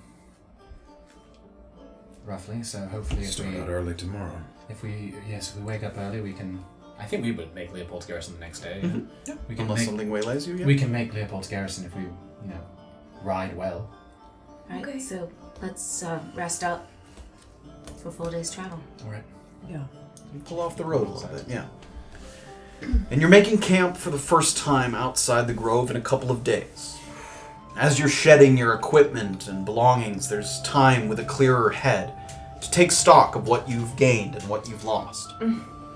Safira's bow has quieted as the spirits have grown comfortable sharing their space. But it feels slightly heavier in your hand. And as you look it over, you notice a kind of scale-like texture along the upper and lower limbs that wasn't there before. And yet it feels natural, like they should have been there all along. As Erland takes Dodd's set of nunchaku from his belt, he notices for the first time that there's initials carved very small into the conte, which is the sort of bottom end, like an end cap. And they're not letters that you'd expect. Instead, they bear the letters WK. And you wonder whether these were at one time stolen, gifted, or handed down. For Graven, the lightness of his palm is offset by a throbbing of discomfort that never seems to cease. A cord around his neck that might as well be an anchor for the weight that it carries. You look at the end that was broken. Just a nub that would normally extend out to a mirrored portion of the relic. But what catches your eye is how smooth and clean the break is. Instead of a sharp or angled, jagged edge that you expect from a kind of piece of metal that was sheared, it's at a perfect right angle, as if cut by an expert metalworker. A sign that perhaps for all his fury, Kuznis does not wish it to be obvious that his cleric's relic is defective and broken. You guys start to put your things down. Make camp. Everybody decide watches or however you are. I can watch first. Take a ration as well, then, I guess, yeah? Oh yeah. I'll take second. I'll go third. 4. I'll take final watch. The jacket comes back both on a long rest and short. That comes back. Are you taking a moment to do any breathing exercises before you? Yes! Taking 2 moments to do breathing exercises. around, is there? It's pretty open, and not that you saw. Yeah, I mean, the road kind of keeps some of the animals away because people move up and down there fairly frequently. You'd be trekking out a decent bit to try and find that. Ooh, first 1d8. Wait, if I had 9 days, oh gosh. If you had 9 full now you days. have, no, not 9 full days. You have 9 instances. Yeah. Yeah. This is 3 rations a day. How close are you getting? I'm at 37. Is it 40 or 50? I think I messed up. 50. And I might actually, depending on how the morning goes, I might, Each day you should It's take 3. only 3 because it comes back half after a long I rest. have 13 Right, I did that. meals still. So how many days did No, I you give should away? keep- 2 or 3? Oh yeah, I guess I had. You can figure I'll out wait the until rations. yeah, I'll wait. I'll figure it out when I wake up. I'll figure it Everybody roll for your watches. Orba's also gonna cast before she goes to bed because she knows how fucking long rests go with this party. She's gonna cast mage armor on herself, so it lasts for 8 hours. Okay. And she gets an improved AC. out. Perception, right? Yep. Or survival. Perception. Okay, 18. Perception. 16. 16. 13. 13. With everyone taking their watches, alternating as the night goes by, that's where we're going to end for the Oh my evening. god. Should we write that down for ourselves, Matt? Just write down who had the highest, which I think is Beezaura, if I was correct. 18? Yeah, Did anyone 18. have higher than 18? No. Great. Go ahead and just mark that you had the highest watch. And that's where we're going to end for the evening. Oh my goodness. A very Any time to successful, figure out all that things there. considered, sort of espionage, little work for an old friend, Amari. Oh, why didn't we take those notes? How does it work for spell loadout? If, like, should we not change our spell loadout until we've woken up from our long rest? Yeah, it's after a long rest, I So believe. just- We can double check Ready. that. Yeah, totally. But yeah. Got it. Okay. Oh my gosh. Excellent job, everyone. Puzzles, combats. My goodness. Leave your weapons behind. I said armor That's and Graven. shield. That's you. Yeah. Dude, that rug was scary business. That rug. Yeah, that rug I'm was lucky terrifying. it wasn't able to do damage both on my turn and its turn. Well, that would be fucking crazy. It's its only purpose. It's its purpose for existing. Purpose is to crush. My goodness. Fuck me up. Oh my goody goody god. Excellent job, everyone. Was there something you wanted to say before we... Nope. Okay. Thank you all so much for See you joining later. us for Chapter 63. We'll be back next week, same time, with Chapter 64. But, before we do that, a long overdue holiday gift to our cast. Oh my gosh. Last year, we had the character art that we were so happy to show And the everyone. mugs. And the mugs, yes. Wait, was the mugs, character yeah. art not for... No, Oh, not that really. was No. that was different. That Never was mind. given I lied. on The Oscar mugs. night. I The mugs remember were that. beautiful. The mugs. The, You have the your painting mug was right given there. on Oscar night We because I was Lovely. specifically got our character art for Oscar night. because I ran home with it and I was like, oh my god, I'm gonna break it while running to see the Oscars. But it took the USPS was a little slow this year, but they did finally come, and we're happy to. We're gonna hand do it out. live. Yes. we- Wow. Vanna White Can it. I even reach reach them that this? way? That's It was about- your idea to put them there. I know. Spaghettios. No, I think I can. I just need to push this in. Oh, the You magic. can see my butt for a little second. Oh!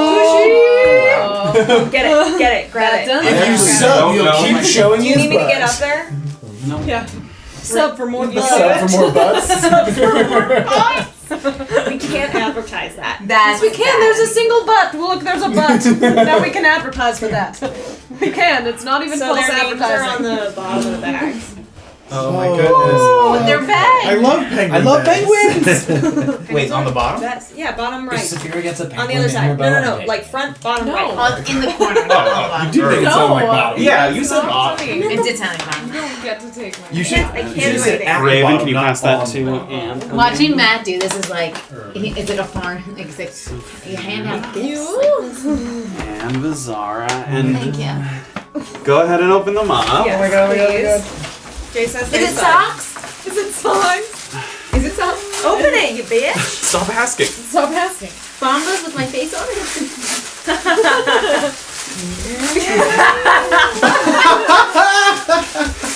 In a way. So happy holidays. I With- swear I didn't know. I didn't mean to ruin it. Character art socks for everybody, and Orba They have has one dreidels. as well, but we didn't wrap it because it's Oh from. my god. Yours has dreidels? Mine has dreidels and stars.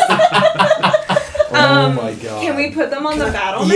Yes, that's a good idea. No, I'll put them on recipe. And that does kind Oh of yeah, right in front of the Creepy Erland face. Where's Orba? Where's our? Okay, here. Yes. Oh my god. Thank you guys. I don't think I'm doing this correctly. You're not.